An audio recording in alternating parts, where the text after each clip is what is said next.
Hello दोस्तों, रुद्र एक तलवार मास्टर के एक नए अध्याय पे आप लोग का स्वागत है। यह कहानी मेरे द्वारा एडिटेड और ट्रांसलेटेड है। अगर कहानी पसंद आए तो लाइक करें, अपने दोस्तों के साथ शेयर करें और प्यारा से कमेंट करना ना भूलें। आगे की कहानी और दूसरी कहानियों को जल्दी पाने के लिए चैनल को सब्सक्राइब करें ताकि आपको जल्दी से अपडेट मिले। धन्यवाद। ये देखकर कि रुद्र ने अभी तक लड़ने के लिए अपना ऋषि अस्त्र नहीं निकाला है, राजेश की भौहें क्रोध की एक हल्की चमक के साथ सिकुड़ गईं। उसकी नज़र में रुद्र को नंगे हाथों देखना उसका अपमान था।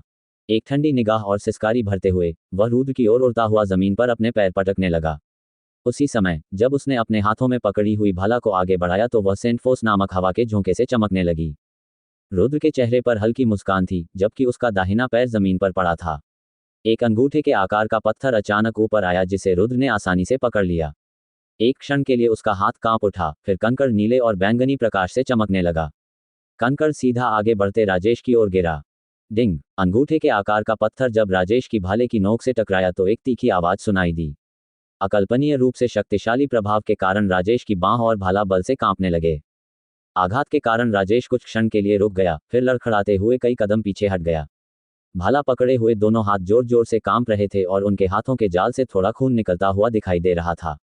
डर से पीला पड़ते हुए राजेश ने अपना सिर घुमाकर रुद्र की ओर देखा। अपनी पूरी ताकत के बावजूद रुद्र द्वारा फेंका गया एक कंकड़ उसे पीछे धकेलने में सक्षम था। ये राजेश के लिए स्वीकार करने के लिए बहुत अधिक था। रुद्र द्वारा फेंके गए एक पत्थर से राजेश के हाथ से खून बहता देख दर्शकों में कोहराम मच गया। हर कोई अविश्वास में देख रहा था। शक्ति का ये प्रदर्शन उनके दिलों पर उतना ही गहरा प्रभाव डाल रहा था जितना कि राजेश पर। क्या ये रुद्र का युद्ध कौशल हो सकता है? कुछ लोग पूछने लगे। यहां तक कि राजा भी प्रशंसा में आहें भरने लगा। उसने एक क्षण के लिए अविश्वास से रुद्र की ओर देखा, फिर मुड़कर अपने बगल में खड़े बुजुर्ग की ओर देखा। एक कंकड़ ही शाही सेना के कप्तान को पीछे की ओर लड़खड़ाने के लिए पर्याप्त था। ये राजा को ये बताने के लिए पर्याप्त था कि रुद्र की शक्ति उसकी अपेक्षा कहीं अधिक थी।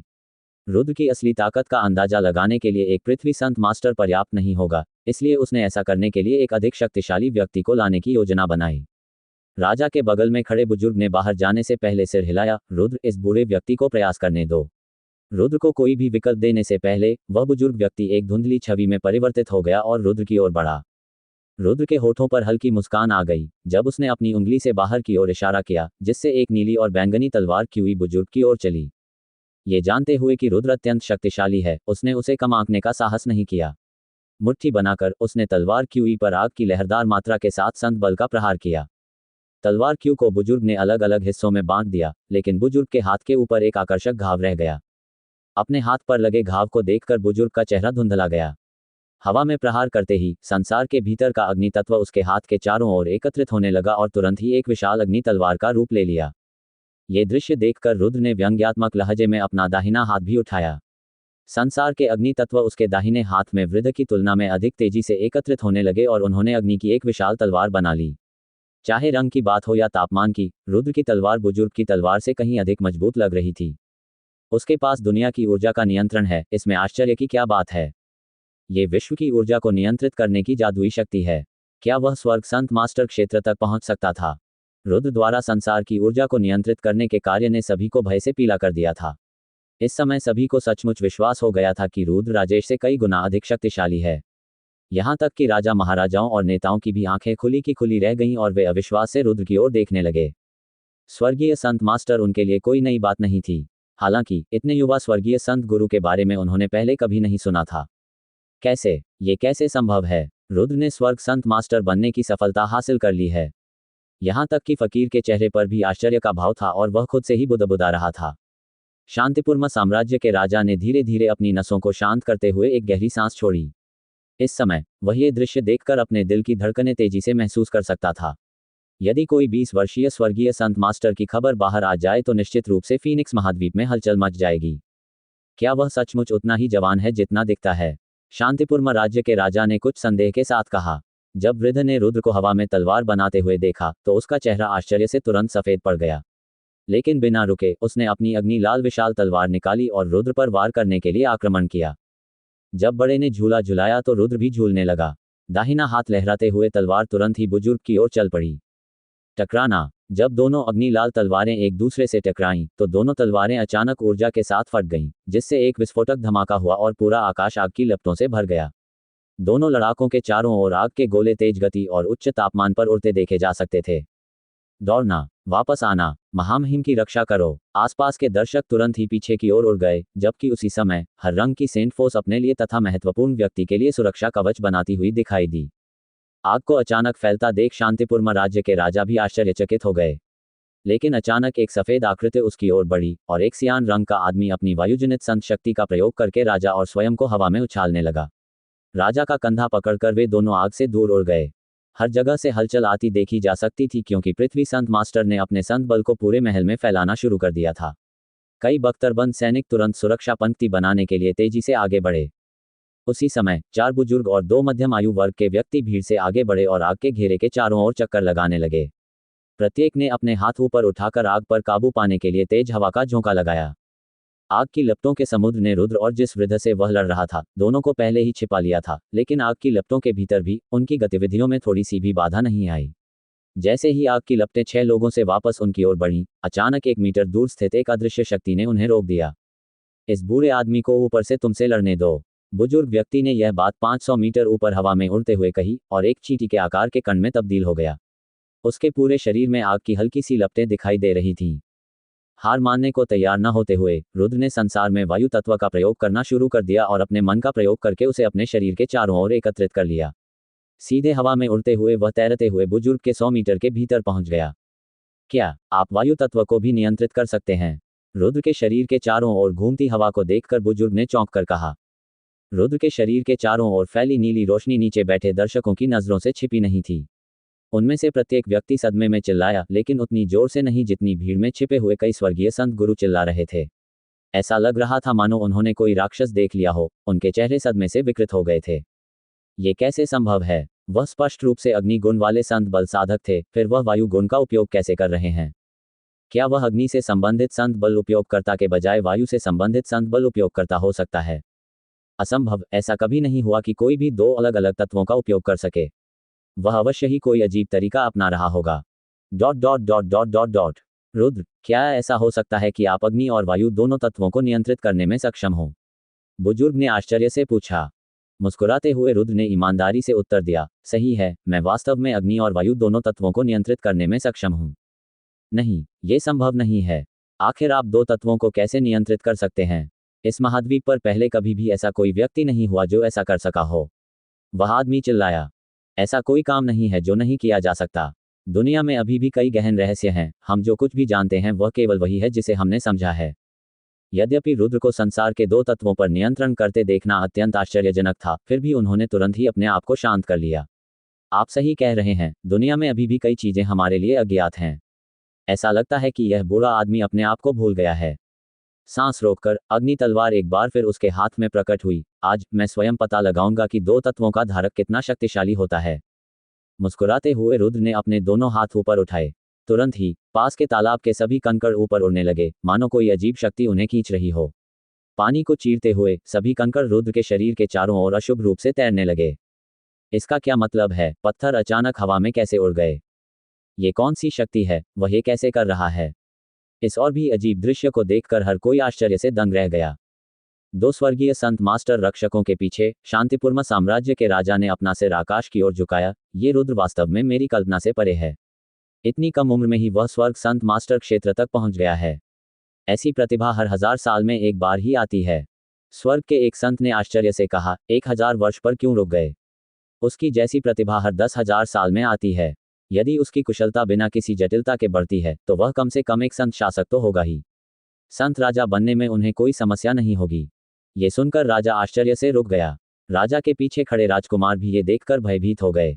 अपना संयम बनाए रखने का प्रयास करते हुए वे फकीर की ओर प्रशंसा और ईर्ष्या के मिश्रित भाव से देखने लगे। जहां तक फकीर का प्रश्न है, उसने पहले भी रुद्र की अद्भुत शक्ति को अपनी आंखों से देखा था। उसका मन पहले ही यह सोच चुका था कि रुद्र उसके शब्दों से कहीं अधिक शक्तिशाली है। अब तक स्वर्गीय संत मास्टर ने रुद्र को नीचा दिखाने की सभी धारणाओं को त्याग दिया था। अपनी पूरी ताकत लगाकर उसकी तलवार की लपटों ने उसके आसपास की हवा को भी वाष्पित करना शुरू कर दिया था। रुद्र एक पर्वत की तरह स्थिर होकर हवा में तैर रहा था, जबकि तेज हवा उसके पास से गुजर रही थी।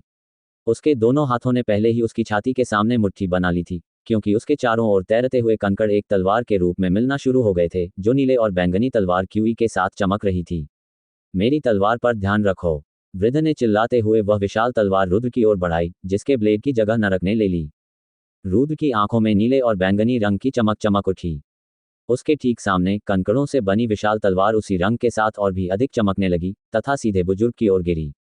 टकराना। एक और जोरदार विस्फोट की आवाज सुनी जा सकती थी जब बुजुर्ग की विशाल तलवार और कंकड़ों से बनी तलवार एक दूसरे से टकराईं। बुजुर्ग की तलवार से ज्वाला जैसा सार काफी मात्रा में निकलने लगा, प्रत्येक टुकड़ा टूटते हुए तारों में परिवर्तित हो गया जो आतिशबाजी की तरह फटने से पहले हर दिशा में फैल गए। बुजुर्ग के हमले से कुछ कंकड़ चूर चूर हो गए, लेकिन तलवार का बचा हुआ हिस्सा अपनी गति जारी रखते हुए सीधे बुजुर्ग की ओर बढ़ गया। इससे उसकी आगे की गति अवरुद्ध हो गई और वृद्ध अचानक रुक गया, क्योंकि उसने तलवार की सीटी जैसी ध्वनि लगातार उड़ती सुनी। गंभीरता से देखते हुए उसने अपनी तलवार लहराए और ज्वाला तलवार से 3 बार और वार किया, जिससे कंकड़ों से टकराते समय उसके रास्ते में आग की एक अद्भुत धार पीछे छूट गई। आमतौर पर बुजुर्ग की ओर सीधे उड़ते हुए कंकड़ इतने कमजोर होते कि वे धूल में बिखर जाते। हालांकि नीले और बैंगनी तलवार क्यूई के कारण कंकड़ अपनी सामान्य स्थायित्व से परे कठोर हो गए थे। इसलिए जब वे बुजुर्ग की तलवार से टकराए तो परिणामस्वरूप हुए प्रहारों से कई विस्फोटों की आवाजें सुनी जा सकती थीं। अब तक बुजुर्ग का शरीर ज्वाला के समान हो गया था और कंकड़ पतंगों के समान। रुद्र के नियंत्रण में कंकड़ हर संभव दिशा से वृद्ध पर प्रहार करने लगे। आखिर यह शैतानी शक्ति क्या है? बुजुर्ग ने मन ही मन सोचा। उसका पूरा शरीर पहले से ही अग्नि से ढका हुआ था, जिसे सेंट फोर्स कहा जाता है, तथा वह बाहर निकलने का रास्ता खोजने की कोशिश करते हुए लगातार कंकड़ों को दूर फेंक रहा था। ऐसा नहीं था कि वह रुद्र पर प्रहार करने की इच्छा नहीं रखता था, लेकिन कंकड़ों के चारों ओर की नीली और बैंगनी तलवार क्यूई ने उन्हें इतना मजबूत कर दिया था कि उससे निपटना उसके लिए बहुत ज्यादा था। यहाँ तक कि सेंट फोर्स द्वारा शरीर को ढके होने के बावजूद भी हमलों से बचाव करना कठिन था। लगातार बमबारी के कारण आगे बढ़ना भी मुश्किल हो गया था। दोनों हाथों को हवा में जकड़ते हुए आसपास के संसार के सभी अग्नि तत्व अचानक रुद्र के हाथों में एकत्रित हो गए। एक क्षण में वे अग्नि रूपी 2 तलवारों में परिवर्तित हो गए। जैसे ही वे बने, वे आग की एक धार में परिवर्तित हो गए और वह तेज गति और प्रचंड गर्मी के साथ बुजुर्ग की ओर बढ़ी। गर्मी इतनी तीव्र थी कि आसपास की हवा विकृति के कारण गुलाबी हो गई थी। अपने ऊपर चल रही 2 तलवारों को गंभीरता से देखते हुए वृद्ध ने अपनी तलवार उठाई और उन दोनों पर वार कर दिया। एक बार फिर विस्फोट से लपटें निकलने लगीं और आतिशबाजी की तरह आग के गुबार आसमान में छा गए। जैसे ही वे बड़े से फैले, पूरा आकाश आग के समुद्र से भर गया। इस समय आसपास के क्षेत्र का तापमान पहले से ही इतना बढ़ चुका था कि राजा और दर्शकों को भी ऐसा लग रहा था मानो वे स्टीम की टोकरी में हों और जीवित ही भाप से जल रहे हों। रुद्र की आंखें दिव्य आभा से चमकने लगीं, क्योंकि उस क्षेत्र में हवा तेज होने लगी थी, मानो कोई भयंकर तूफान आ रहा हो। ये आवाजें भूतों की चीखों जैसी थीं और रुद्र की ओर उड़ रही लपटों को वापस बुजुर्ग की ओर उड़ा दिया। क्षण भर में ही बुजुर्ग आग की लपटों में छिप गए। रुद्र को यह अच्छी तरह पता था कि इस परिमाण की ज्वाला स्वर्ग संत मास्टर वर्ग के विशेषज्ञ के लिए कुछ भी नहीं करेगी। सबसे अच्छी स्थिति में तो बुजुर्ग की हालत और खराब हो जाएगी, लेकिन इससे ज्यादा कुछ नहीं। एक बार फिर आकाश की ओर बढ़ते हुए अग्नि की एक और तलवार बनी और बुजुर्ग की ओर उड़ी। एक क्षण में तलवार बिना किसी निशान के आग के समुद्र में गायब हो गई। अगले ही क्षण एक भयंकर विस्फोट की आवाज सुनाई दी और अचानक लपटें फूटने लगीं। आग से एक सफेद आकृति उड़ती हुई दिखाई दी। ये बुजुर्ग व्यक्ति था। उसके शरीर पर कोई गंभीर चोट तो नहीं दिख रही थी, लेकिन वह अस्त व्यस्त दिख रहा था और उसकी सांसें उखड़ रही थीं, जबकि उसके कपड़े फटने की कगार पर थे। कुल मिलाकर बुजुर्ग अब उतना शांत और शालीन नहीं दिख रहा था जितना लड़ाई से पहले दिखता था। हवा में तैरते हुए उस वृद्ध ने आक्रमण करने की कोई कोशिश नहीं की, बल्कि वह रुद्र को देखता रहा। रुद्र ने भी कोई कदम नहीं उठाया। वह जानता था कि बुजुर्ग केवल उसकी ताकत का परीक्षण कर रहा था और वास्तव में उसे मारने के लिए नहीं लड़ रहा था। आग की लपटें शीघ्र ही आसमान से हट गईं, जिससे तापमान भी गिर गया। उसी समय बुजुर्ग के चेहरे पर एक अजीब भाव था, जैसे कि वह झिझक रहा हो। फिर अंत में आह भरते हुए बोला, ये बुरा आदमी अपनी हार मान रहा है। मुस्कुराते हुए रुद्र ने दोनों हाथ जोड़कर कहा, वरिष्ठ, आप मजाक कर रहे हैं। ये तो केवल मेरी शक्ति का परीक्षण था। आपकी असली शक्ति तो अभी पूरी तरह प्रदर्शित भी नहीं हुई थी। यदि आप पूरी ताकत से प्रयास करते तो निष्कर्ष बिल्कुल अलग होता। बुजुर्ग ने हाथ हिलाकर उपेक्षा की। नुकसान तो नुकसान ही है। ये बुरा आदमी ऐसा व्यक्ति नहीं है जो नुकसान को स्वीकार नहीं कर सकता। यद्यपि मैंने पूरी ताकत नहीं लगाई, फिर भी आपने जो ताकत रोक रखी है वह मुझसे कहीं अधिक होगी। मुस्कुराते हुए रुद्र ने उस आदमी के विरोध में कुछ नहीं कहा और धीरे धीरे जमीन पर उतर गया। दोनों एक ही समय में भीड़ के सामने जमीन पर गिरे, लेकिन एक भी आवाज सुनाई नहीं दी। यहाँ तक कि राजा या राजा के रिश्तेदारों ने भी कुछ कहने की हिम्मत नहीं की। बल्कि अपने सामने खड़े उस युवक के सुंदर चेहरे को देखने लगे। रुद्र न केवल सबसे युवा स्वर्गीय संत गुरु थे जिन्हें वे जानते थे, बल्कि उनकी शक्ति भी किसी की कल्पना से परे थी। यहाँ तक कि शाही सलाहकारों में से एक ने भी हार स्वीकार कर ली थी। इस समय सभी को ऐसा महसूस हुआ कि उनकी शक्ति पर रुद्र का पूर्ण प्रभुत्व है। 20 वर्ष की आयु में ही वह स्वर्ग संत गुरु बन चुके थे। 50 या 100 वर्ष की आयु तक वह किस क्षेत्र में कदम रखेंगे? वाह रुद्र, आप वास्तव में अद्भुत हैं कि आप स्वर्ग संत मास्टर क्षेत्र तक पहुंचने में सक्षम हैं। अचानक भीड़ में से रेणु की राजकुमारी ताली बजाकर उसकी प्रशंसा करने लगी। राजकुमारी सुरुचि और रिया दोनों ने रुद्र को अजीब नजरों से देखा। उन तीनों के अलावा अन्य परिवारों की अन्य धनी बेटियां भी रुद्र को श्रद्धा और भक्ति की दृष्टि से देखने लगीं। कुछ बेटियां तो उस पर पूरी तरह से मोहित दिख रही थीं। यद्यपि रुद्र के सारे बाल जल गए थे, फिर भी वह अभी भी सुंदर दिख रहा था। अपनी छोटी उम्र, स्वर्ग के संत गुरु के रूप में शक्ति तथा राजा द्वारा दिए गए सम्मान के साथ वह यहाँ की सभी अमीर बेटियों के लिए राजकुमार था। हा, अच्छा अच्छा अच्छा, रुद्र की ताकत ने यहाँ सबकी आंखें खोल दी हैं। रुद्र, चूंकि तुम फकीर के दोस्त हो, इसलिए तुम्हें बाहरी व्यक्ति के रूप में देखने की कोई आवश्यकता नहीं है। यदि राजा की अनुमति हो तो क्या मैं आपको भतीजा कहने का साहस कर सकता हूँ? राजा खिलखिलाकर हंसा। फकीर राजा के पीछे खड़ा होकर सौम्य मुस्कान बिखेर रहा था। इस समय उसे एक अजीब सी खुशी के साथ साथ कुछ झटका भी महसूस हो रहा था। रुद्र का स्वर्ग संत गुरु होना भी एक ऐसी बात थी जिससे वह आश्चर्यचकित था। ऐसा इसलिए था क्योंकि रुद्र की वास्तविक उम्र को देखते हुए ये दुनिया को हिला देने वाला खुलासा था। राजा द्वारा व्यक्त सद्भावना को स्वीकार करते हुए रुद्र ने बिना किसी हिचकिचाहट के इसे स्वीकार कर लिया। यह ऐसी चीज थी जो नुकसानदेह होने के बजाय ज्यादा फायदेमंद थी, इसलिए उसने अपने हाथ जोड़कर कहा, यह उसके लिए सम्मान की बात होगी। राजा प्रसन्न होकर बड़ी मुस्कान के साथ बोले, अब जब यह युद्ध समाप्त हो गया है तो हम सब वापस चलें। भतीजे रुद्र, चलो महल लौट चलें। ऐसा कहकर उन्होंने मित्रतापूर्वक हाथ हिलाकर रुद्र को महल की ओर वापस ले गए। रास्ते में उन्होंने रुद्र का हालचाल पूछा और उसके साथ अच्छा व्यवहार किया। भीड़ में छिपा रिवान केवल रुद्र को शून्य दृष्टि से देख सकता था।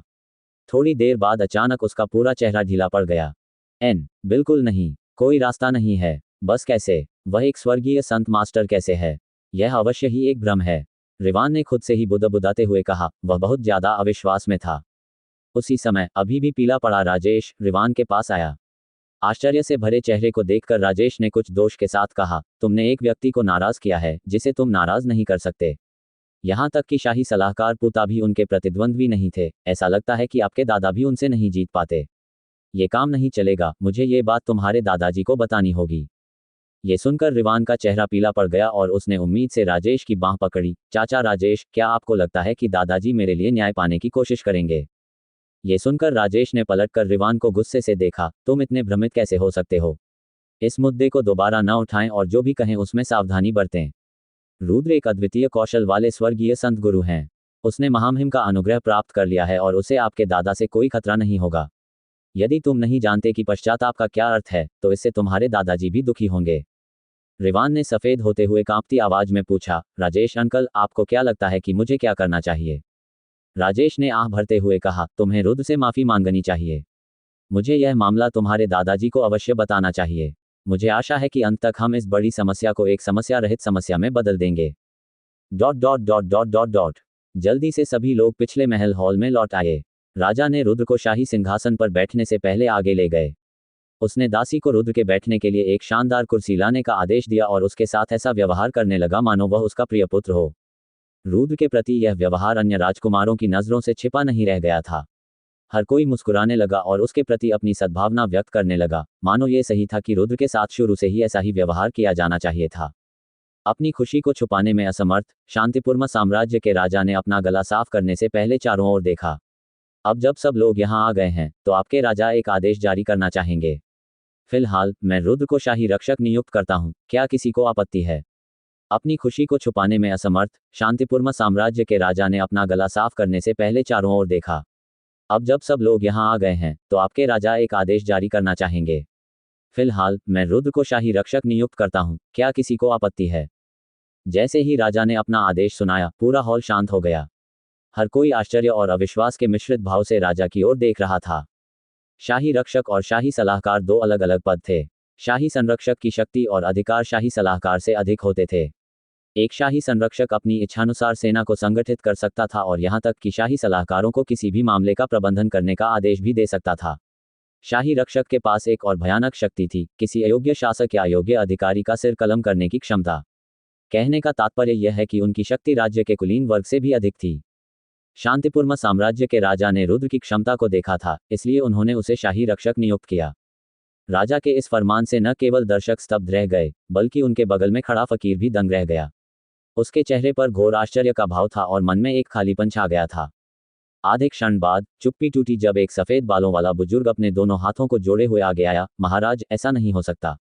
रुद्र शाही सलाहकार के पद के योग्य हैं, लेकिन शाही रक्षक के पद के लिए उपयुक्त नहीं हैं। प्रधानमंत्री वरुण सही बोलते हैं। इंपीरियल प्रोटेक्टर का पद इतना ऊंचा होता है कि इस पर इतनी जल्दी निर्णय नहीं लिया जा सकता। रुद्र के लिए अभी शाही सलाहकार की उपाधि लेना अधिक उचित होगा। एक अन्य बुजुर्ग बोले, महाराज, शाही संरक्षक की उपाधि जल्दबाजी में नहीं दी जा सकती। इस बारे में पूरे शाही सलाहकारों या शायद कुछ सम्मानित शाही संरक्षकों से बात की जानी चाहिए ताकि ये देखा जा सके कि क्या वह योग्य हैं। एक और साधारण कपड़े पहने व्यक्ति बोला, इस आदमी के शरीर में बहुत तेज हवा बहती थी और वह एक ऐसा सेनापति था जिसके पास स्वयं बहुत शक्ति थी। महाराज, दर्शकों की ओर से विरोध की अनगिनत धारा सुनी जा सकती थी। यद्यपि रुद्र एक प्रतिभाशाली व्यक्ति था जिसे उन्होंने पहले कभी नहीं देखा था, फिर भी शाही रक्षक की उपाधि वास्तव में बहुत बड़ी बात थी। कई कुलीन लोग विशेष रूप से मुखर थे। रुद्र की उम्र को देखते हुए वे उसे शाही संरक्षक बनने की अनुमति नहीं दे सकते थे। साथ ही राजा के समर्थक भी बड़ी मात्रा में थे। उसी समय 20 लोग अचानक महल में प्रकट हुए। उनमें से अधिकांश बुजुर्ग थे, लेकिन कुछ मध्यम आयु वर्ग की थीं और 30 वर्षीय महिलाएं थीं। ये लोग चुपचाप बिना कुछ बोले या बिना किसी की नजर पड़े महल के पीछे की ओर चले गए। जब राजा ने भीड़ के पीछे खड़े लोगों के समूह को देखा तो वह हल्की सी मुस्कुराहट के साथ बोला, ये सही है, शाही रक्षक की उपाधि ऐसी चीज नहीं है जिसे कोई राजा नियुक्त कर सके। ये शक्ति शाही सलाहकारों और 4 शाही संरक्षकों को मिलती है। ये कहते हुए राजा अपने सिंहासन से उठ खड़ा हुआ और बोला, इसके साथ ही मैं शाही सलाहकारों को जांच के लिए आमंत्रित करना चाहता हूँ। क्या रुद्र में ऐसा बनने की क्षमता है? मैं रुद्र को शाही संरक्षक नियुक्त करने के लिए सहमत हूँ, एक बुजुर्ग ने सहमति में कहा। मुस्कुराते हुए उन्होंने रुद्र को सलाम करते हुए अपने दोनों हाथ जोड़े, मैं शाही रक्षक को अपना सम्मान अर्पित करता हूँ। महाराज, कुछ शाही सलाहकारों की सहमति के बिना भीड़ को समझाना कठिन होगा। यदि महामहिम चाहते हैं कि रुद्र शाही रक्षक बने, तो हम सभी शाही सलाहकारों को सहमति देनी होगी, एक बुजुर्ग बोले। मुस्कुराते हुए राजा ने उत्तर दिया, सेनापति शू सच बोल रहे हैं। तो अब शाही सलाहकार, आप क्या सोचते हैं? हम सभी रुद्र को शाही रक्षक बनने की अनुमति देने के लिए अपनी सहमति देते हैं, पीछे से एक बुजुर्ग की आवाज आई, जिससे सभी लोग पीछे मुड़ गए। जब भीड़ ने देखा कि ये 20 लोग कौन थे, तो वे सब चौंक कर और मुंह खोलकर उन्हें देखने लगे। इनमें से प्रत्येक व्यक्ति प्रभावशाली पदों पर था और सभी अपने अपने अधिकारों में शाही सलाहकार थे। इस समय सभी शाही सलाहकार पहले से ही यहाँ एकत्रित थे। 20 शाही सलाहकारों का समूह आगे बढ़ने लगा। पूरी भीड़ उनके लिए रास्ता बनाने के लिए अलग हो गई। कुछ ही देर में वे रुद्र के सामने पहुंच गए। इससे पहले कि सभी ने अपने हाथ जोड़े, हम शाही रक्षक को अपना सम्मान देते हैं। ये दृश्य देखकर शांतिपूर्ण राज्य का राजा जोर जोर से हंसने लगा। इसके विपरीत भीड़ स्तब्ध होकर देखती रही, मानो यह समझने की कोशिश कर रही हो कि अभी क्या हुआ था। शाही सलाहकारों में से एक ने जोर से कहा, हर किसी को चिंता करने की जरूरत नहीं है। रुद्र को शाही रक्षक नियुक्त करने को भी चारों शाही रक्षकों ने मंजूरी दे दी। हम 20 लोगों ने यहाँ एकत्र होने से पहले ही उन चारों से संपर्क किया था। अगर किसी को कोई संदेह है तो वे सबूत के लिए किसी भी शाही संरक्षक के पास जा सकते हैं। इसके साथ ही पूरा दर्शक समूह एक बार फिर शोर मचाने लगा। शांतिपूर्ण साम्राज्य के शाही सलाहकार सभी स्वर्गीय संत गुरु थे, इसलिए जब उन्होंने रुद्र को प्रणाम किया तो वह अचंभित रह गया। रुद्र को समझ में नहीं आ रहा था कि क्या करे, उसे समझ में नहीं आ रहा था कि क्या सोचे। कुछ ही समय में उसे शांतिपूर्ण साम्राज्य के शाही संरक्षकों में से एक बना दिया गया था। महाराज, इस व्यक्ति में अभी भी अनुभव की कमी है। मुझे डर है कि मैं इसे खुश करने में असफल हो जाऊंगा। रुद्र ने राजा को प्रणाम किया। हंसते हुए राजा ने उत्तर दिया, भतीजे रुद्र, आपको शाही रक्षक के रूप में नियुक्त करना कुछ ऐसा है जिस पर 4 शाही रक्षकों ने सहमति व्यक्त की है। इससे ये राजा कोई निर्णय नहीं ले सकता। उनके चेहरे पर कुछ झिझक थी। शांतिपूर्ण साम्राज्य का शाही रक्षक बनना कोई छोटी बात नहीं थी। हालांकि स्थिति इतनी तेजी से विकसित हुई कि रुद्र के पास इसके लाभ और हानि के बारे में सोचने का समय ही नहीं था और वह किसी समाधान पर नहीं पहुंच सका। रुद्र के चेहरे पर झिझक के भाव देखकर फकीर के चेहरे पर भी हल्की सी चिंता की झलक दिखी। फिलहाल उसके और रुद्र के बीच सामान्य संबंध ही था, लेकिन वह रुद्र को शाही रक्षक बनाने के लिए पूरी तरह से तैयार था, क्योंकि यह उसके लिए बहुत अच्छी बात होगी। लेकिन फकीर की यह अभिव्यक्ति रुद्र के ध्यान में नहीं आई, क्योंकि वह उस समय दुविधा में फंसा हुआ था। यद्यपि शाही रक्षक का पद बहुत ऊंचा था, लेकिन वह इससे बंधे रहना नहीं चाहता था। पूरे महल में शोर मच गया और सभी लोग रुद्र की ओर देखने लगे। दूसरी ओर रिवान पूरी तरह कांपने से पहले ही कागज की तरह सफेद हो चुका था। एक शाही संरक्षक का अधिकार उसके दादा की शक्तियों से कहीं अधिक था। ये भी कहा जा सकता है कि उनके दादा रुद्र के अधीनस्थ होंगे। फकीर का चेहरा और अधिक भयभीत हो गया क्योंकि उसे डर था कि रुद्र शाही रक्षक की उपाधि स्वीकार नहीं करेगा। अंत में वह इसे और अधिक रोक नहीं सका और बोला, रुद्र, हमारे शांतिपूर्ण साम्राज्य का शाही रक्षक होने का मतलब है कि आप बिना किसी सीमा और हमारे संसाधनों के हमारे राज्य के अंतरिक्ष द्वार का उपयोग करने में सक्षम होंगे। यहाँ तक कि तुम्हारा अधिकार भी राजा के बराबर होगा। अंतरिक्ष द्वार का उपयोग करने की क्षमता के बारे में सुनकर रुद्र का दिल तेजी से धड़क उठा और फिर उसने कहा, महाराज, अगर मैं एक शाही रक्षक बन जाऊं तो क्या मुझे अपनी गतिविधियों को सीमित करना होगा? बिल्कुल नहीं भतीजे रुद्र, हमारे शाही रक्षक के रूप में आपकी यात्रा सीमित नहीं होगी। हम केवल यही चाहते हैं कि जरूरत के समय आप हमारी मदद के लिए आएं और हमारे खिलाफ काम न करें। राजा मुस्कुराया। इसके साथ ही रुद्र एक निष्कर्ष पर पहुंचे। यह एक ऐसा सौदा था जिसमें लगभग पूरा लाभ था और कोई हानि नहीं थी। शांतिपूर्ण साम्राज्य की ताकत को देखते हुए इसके खतरे में पड़ने की संभावना व्यवहारिक रूप से शून्य थी। इस विचार को ध्यान में रखते हुए रुद्र ने अब कोई हिचकिचाहट नहीं दिखाई और शाही रक्षक बनने के लिए सहमत हो गया। हम शाही रक्षक को अपना सम्मान अर्पित करते हैं। रुद्र की सहमति के बाद दर्शकों में मौजूद हर व्यक्ति अपना सम्मान देने के लिए आगे आने लगा। शाही रक्षक की उपाधि अत्यंत गौरवशाली थी तथा ये राज्य के स्वामी और कभी कभी राजा से भी अधिक शक्तिशाली होती थी। शाही संरक्षकों के समझौते के कम से कम आधे भाग के साथ किसी कुलीन को उसके पद से हटाया जा सकता था, यहाँ तक कि राजा भी उसे पलटने या बड़े युद्ध का जोखिम उठाने में सक्षम नहीं था। इससे ये देखा जा सकता है कि शाही रक्षक एक शक्तिशाली इकाई थी। इसके बाद कुलीन लोग और शाही सलाहकार रुद्र को बधाई देने लगे और उसे अपने अनुग्रह में लेने लगे। यद्यपि रुद्र की छोटी उम्र के कारण शुरू में सभी उसे तुच्छ समझते थे, परंतु उसकी क्षमता को कोई भी नजरअंदाज नहीं कर सकता था। उसका भविष्य ऐसा था जिसका कोई भी पूर्वानुमान नहीं लगा सकता था और यहाँ तक कि 4 शाही संरक्षक भी उससे चकित थे। रुद्र के शाही रक्षक बनने से फकीर को बहुत खुशी हुई। उनकी मुस्कुराहट रात को रोशन कर सकती थी और उसे छिपाया नहीं जा सकता था। रुद्र की उपस्थिति ने सचमुच आज की घटनाओं का ध्यान आकर्षित कर लिया था। यह मूलतः राजा के 50वें जन्मदिन के उत्सव का दिन था, लेकिन राजा के मुख्य पात्र होने के बजाय महान हवाओं को रुद्र ने चुरा लिया था। हालांकि राजा बिल्कुल भी दुखी नहीं था, उसके चेहरे पर मुस्कान को किसी भी तरह से दुखी नहीं कहा जा सकता था। राजा द्वारा एक महान प्रतिभा को अपना शाही रक्षक बना पाना शांतिपूर्ण साम्राज्य के लिए एक महान सम्मान की बात थी। भविष्य में ये संभव हो सकता है कि शांतिपूर्ण साम्राज्य फीनिक्स महाद्वीप के 3 महान साम्राज्यों के साथ खड़ा हो सके। शांतिपूर्ण साम्राज्य के राजा का 50वां जन्मदिन समारोह शीघ्र ही समाप्त हो गया। जब सभी सरदारों और अधिकारियों ने रुद्र से विदा ली तो वह तुरंत अपने कमरे में चला गया। अब चूंकि रुद्र शांतिपूर्ण साम्राज्य के शाही रक्षक थे, इसलिए उनकी स्थिति उस समय से बहुत भिन्न थी जब वे पहली बार आए थे। उन्हें रहने के लिए एक शानदार नया महल दिया गया था जिसे सैंटी हेवन पैलेस कहा जाता था। सैंटी हेवन पैलेस वह स्थान था जहां केवल शाही संरक्षकों को रहने की अनुमति थी। यह न केवल भव्य था, बल्कि इसकी आंतरिक साज सज्जा और व्यवस्था भी फकीर के बहते बादल महल से बेहतर थी। अभी भी सोए हुए स्वर्गीय बाघ भगवान को उठाकर रुद्र महल की दासी का पीछा करते हुए शांति स्वर्ग महल तक पहुंच गया। चारों ओर महल की भव्यता को देखकर रुद्र क्षण भर के लिए अवाक रह गया। शांति स्वर्ग महल इतना भव्य था कि रुद्र कसम खा सकता था कि उसने पहले कभी ऐसा भव्य महल नहीं देखा था। महान शाही रक्षक, इस सेवक को आपको स्नान कराने और आपकी अन्य आवश्यकताओं में सहायता करने की अनुमति दीजिए। रुद्र के साथ आई सुंदर दासियां आशा भरी आंखों से बोल रही थीं। सभी दासियों का चयन राजा द्वारा सावधानीपूर्वक किया गया था और उनकी आयु भी लगभग 20 वर्ष थी। वे न केवल अत्यंत सुंदर थीं, बल्कि कुंवारी भी थीं। अभी भी शानदार महल के चारों ओर देखते हुए उसने अपने पीछे खड़ी नौकरानियों की ओर हाथ हिलाया। आप जा सकती हैं। महान शाही स्वामी, क्या ये नौकर आपकी आवश्यकताओं के लिए उपयुक्त नहीं है? दासियां रुद्र से दयनीय स्वर में चिल्लाने लगी। उनके चेहरों पर इच्छा और दुख का मिश्रण था। रुद्र न केवल बहुत सुंदर थे, बल्कि शाही रक्षक की गौरवशाली उपाधि के साथ उनके साथ समय बिताना एक बड़े सम्मान की बात होगी। आप जा सकते हैं, मुझे सेवा करने की आदत नहीं है। अगर मुझे कुछ मांगना होगा तो मैं आप में से किसी एक को बुलाऊंगा। रुद्र ने बाघ शावक के साथ चलने से पहले शांतिपूर्वक कहा। रुद्र को गायब होते देख सावधानी से चुनी गई सभी सुंदर महिलाओं के चेहरे पर निराशा के भाव थे और उनके चेहरे पर स्पष्ट रूप से दुख दिखाई दे रहा था। महल के बाहर 500 बख्तरबंद सैनिक चुपचाप खड़े थे, मानो वे मूर्तियां हों। अपने चेहरों पर गंभीर भावों के साथ वे अत्यंत प्रभावशाली दिख रहे थे, जो किसी शाही रक्षक के रूप में उनके पद के अनुरूप थे।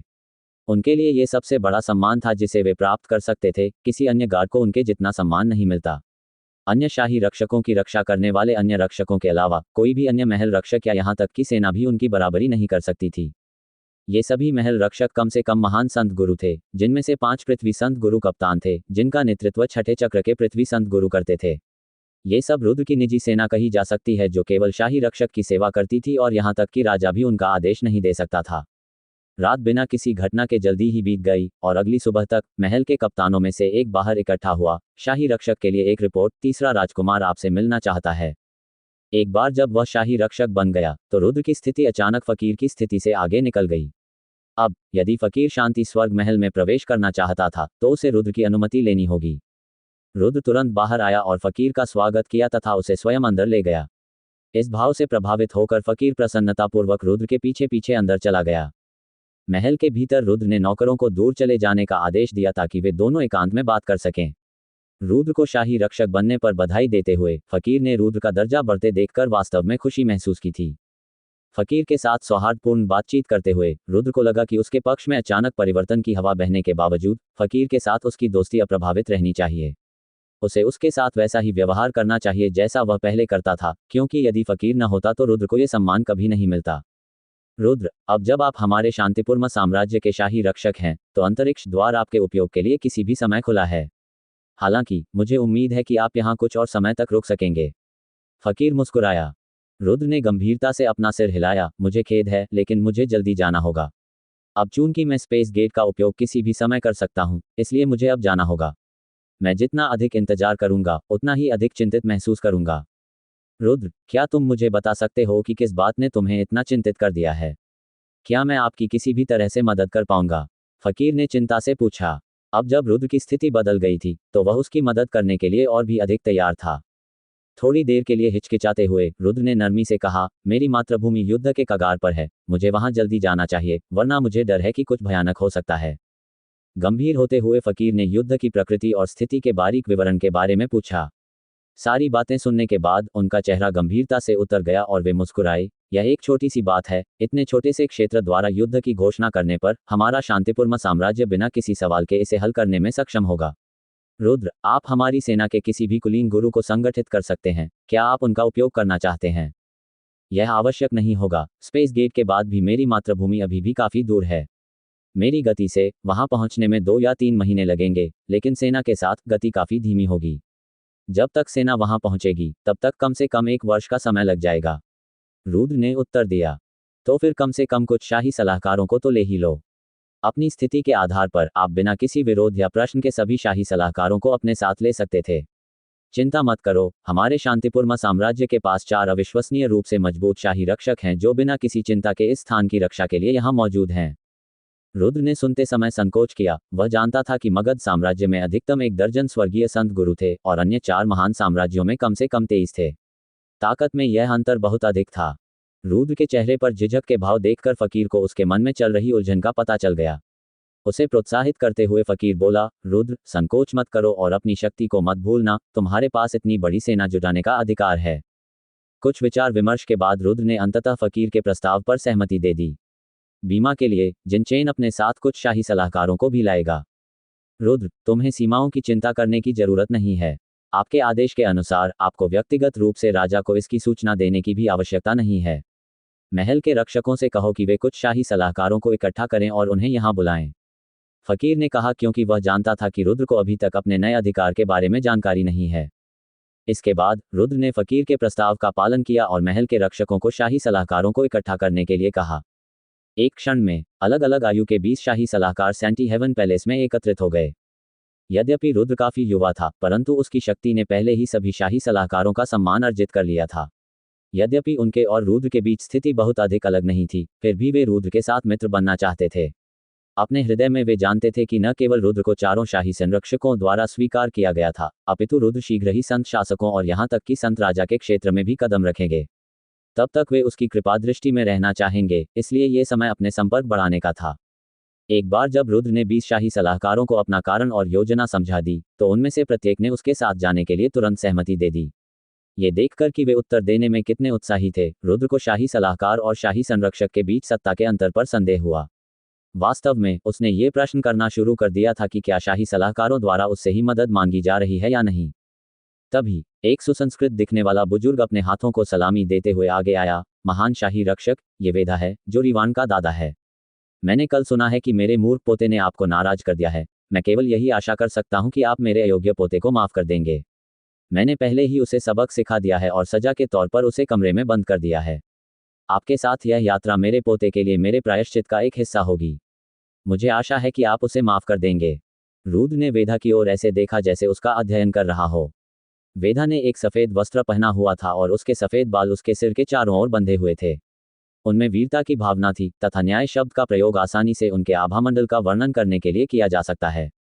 क्या ये वही पांचवां चक्र स्वर्ग है जिसके बारे में संत मास्टर फकीर ने मुझे बताया था? रुद्र ने सोचा, वेदा कौन था, ये जानना उससे मिलने से बिल्कुल अलग था। हालांकि उसे एक बार देखने के बाद रुद्र को यह महसूस हुआ कि वेदा एक बहुत ही धार्मिक व्यक्ति था। इस प्रकार का खुला और सीधा सरल व्यक्ति उनके पोते रिवान से बिल्कुल अलग था। कुछ देर सोचने के बाद रुद्र ने मुस्कुराते हुए अपने हाथ जोड़े। मिस्टर रिवान, आप मजाक कर रहे होंगे। आपके पोते वाला मामला तो मैं पहले ही भूल चुका हूं। अगर मिस्टर रिवान मेरे साथ आना चाहें तो मुझे कोई आपत्ति नहीं है। फिर भी मैं आपके समर्थन के लिए आभारी हूं। वेदा ने मुस्कुराते हुए कहा, आप बहुत विनम्र हैं। एक शाही रक्षक के साथ जाने में सक्षम होना मेरे लिए बहुत बड़ा सम्मान है। फिर 4 सबसे मजबूत और सबसे विश्वसनीय व्यक्तियों का चयन करने के बाद उन्होंने शांति स्वर्ग महल से मगध साम्राज्य के लिए प्रस्थान करने की तैयारी शुरू कर दी और जल्द ही फकीर के नेतृत्व में अंतरिक्ष द्वार की ओर बढ़ गए।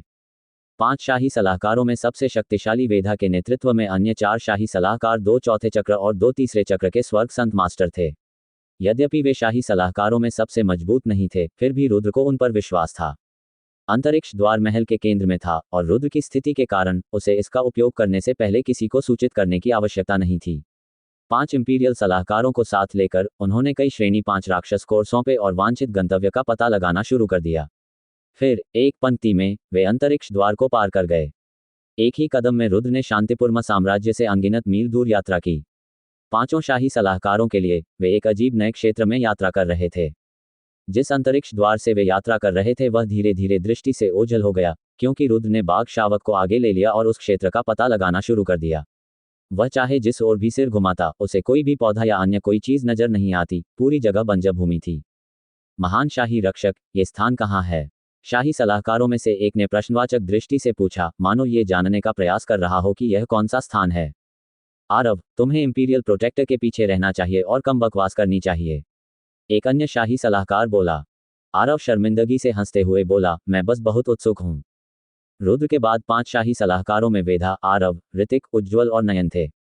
उनमें से 2 बुजुर्ग आरव और ऋतिक थे जो दोनों चतुर्थ चक्र स्वर्ग संत मास्टर थे। उज्ज्वल और नयन दोनों ही तृतीय चक्र के स्वर्गीय संत गुरु थे, लेकिन इन पांचों की उम्र 100 वर्ष से अधिक थी। ये वह क्षण था जब बाघ का बच्चा अचानक जाग गया और उस अजीब नई जगह को देखकर उत्सुकतावश अपनी चमकीली आंखें खोल लीं। रुद्र ने शावक को देखकर उसे जमीन पर रख दिया। शावक पहले से ही काफी बड़ा था और उसका आकार एक वयस्क कुत्ते के बराबर था। इस समय तक बाघ का रुद्र की छाती के आसपास रहना उचित नहीं था। जमीन पर बाघ का बच्चा खुशी से इधर उधर दौड़ने लगा, जबकि सभी लोग उसे गोल गोल घूमते हुए देख रहे थे। समय समय पर वह 5 शाही सलाहकारों में से प्रत्येक को सूंघता रहता था। रुद्र ने अपने अंतरिक्ष वलय से एक नक्शा निकाला और उसे ध्यान से देखा, फिर चारों ओर नजर घुमाते हुए वह उदास दिखाई दिया। मेरे पास इस क्षेत्र का नक्शा नहीं है, इसलिए मुझे नहीं पता कि हम कहाँ हैं। चलो, हम पास की कोई सड़क खोजें। रुद्र के पास मगध साम्राज्य के सबसे सटीक निर्देशांक नहीं थे, इसलिए स्पेस गेट ने उन्हें केवल उसके निकट एक अनुमानित क्षेत्र तक ही भेजा था। अभी रुद्र को यह भी पता नहीं था कि वह मगध राज्य में है या नहीं। आरव ने दोनों हाथ जोड़कर कहा, तो कृपया हमारा मार्गदर्शन कीजिए, शाही रक्षक। तो फिर चलो, ये जगह छोड़ दें। रुद्र ने अपना हाथ हिलाया, जिससे हवा का एक बड़ा बुलबुला बाघ शावक के चारों ओर फैल गया और उसे हवा में ऊपर उठा दिया। श्री रर। जैसे ही शावक हवा में उड़ा, वह संतोष में गुर्राने लगा। ऐसा लग रहा था मानो वह रुद्र द्वारा पकड़ लिया जाना चाहता हो। उसकी दोनों आंखें रुद्र की ओर दयनीय दृष्टि से देखने लगीं और उनमें आंसू बहने लगे। हा, शाही रक्षक, आपका ये जादुई जानवर काफी बुद्धिमान है। यह एक उच्च स्तरीय जादुई जानवर होना चाहिए, आरव बोला। हंसते हुए रुद्र ने कुछ भी स्पष्ट न करते हुए अपने हाथ से शावक के सिर पर थपथपाया। तुम अब इतनी बड़ी हो गई हो कि मैं तुम्हें अब और नहीं उठा सकता। मुझे अपने वायु तत्व के साथ तुम्हें हवा में ले जाने की अनुमति दो। चिंता मत करो, मैं तुम्हें गिरने नहीं दूंगा। जैसे बाघ शावक को रुद्र की बातें समझ आ गई हों, वह लगातार अपना सिर हिला रहा था और उसकी आंखों से आंसू बह रहे थे, मानो वह जमीन पर गिरना चाहता हो। अगले ही क्षण उसका पूरा शरीर तीव्र गति से सिकुड़ने लगा और एक छोटी बिल्ली के आकार में बदल गया। ये बहुत सुंदर लग रहा था। ये जादुई जानवर अपने शरीर के आकार में हेरफेर कर सकता है। कितना असाधारण है। 5 शाही सलाहकारों में से एक ने शावक को आश्चर्य से देखा। रुद्र के चेहरे पर भी आश्चर्य का भाव था, लेकिन वह बाघ की पहचान पहले से ही जानता था और इसलिए वह तुरंत शांत हो गया। अपने बगल में खड़े 5 शाही सलाहकारों की ओर एक नज़र डालते हुए वह मुस्कुराया। ये सफ़ेद बाघ बाकी बाघों से बहुत अलग है। अपने शरीर का आकार बदलने में सक्षम होना इसकी जन्मजात क्षमता है। ये सही लगता है। बाघ जैसे इस जादुई जानवर की पीठ पर पंख भी होते हैं। यह एक वेरिएंट होना चाहिए। जादुई जानवरों के कुछ प्रकारों में अज्ञात क्षमताएं होती हैं, जो जादुई जानवरों को अपने शरीर को बदलने में सक्षम बनाती हैं। ऋतिक बोला। वह यहाँ मौजूद सभी लोगों में सबसे बुजुर्ग थे, इसलिए उनके अनुभव में कोई कमी नहीं थी।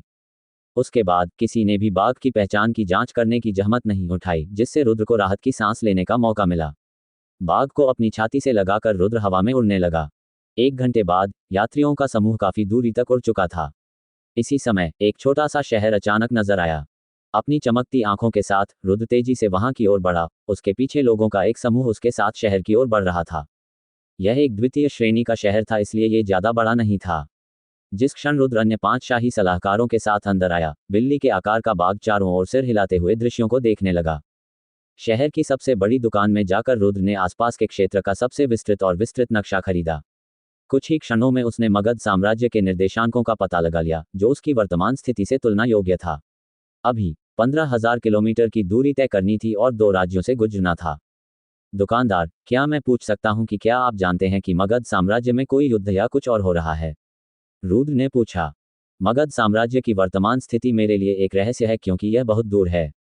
हालांकि यहाँ ऐसी खबरें जरूर आईं कि 3 महीने पहले युद्ध छिड़ गया था। मेरा मानना है कि 4 राज्य थे जो मगध साम्राज्य के खिलाफ एकजुट हो गए, यानी वह राज्य खत्म हो गया है। दुकानदार ने आह भरी। घबराकर रुद्र ने जल्दी से एक बैंगनी सिक्का मेज पर फेंका और नक्शा लेकर बाहर चला गया। रास्ता पहचानकर रुद्र मगध राज्य की दिशा में हवा में उड़ चले। तुरंत ही 5 अन्य शाही सलाहकार हवा में उड़कर उनका पीछा करने लगे, जिससे शेष सड़कों पर लोग उन 6 आकृतियों को देखकर मौन विस्मय में रह गए। आधे दिन में ही पूरी सड़कें उनसे संबंधित गपशप से भर गईं। द्वितीय श्रेणी के शहर में एक पृथ्वी संत मास्टर को खोजना पहले से ही कठिन था, लेकिन एक स्वर्ग संत मास्टर को खोजना और भी दुर्लभ था। उनमें से 6 के अचानक कहीं से प्रकट हो जाने से सभी के लिए भारी हंगामा मच जाएगा। शेष दिन और रात रुद्र बिना रुके उड़ता रहा।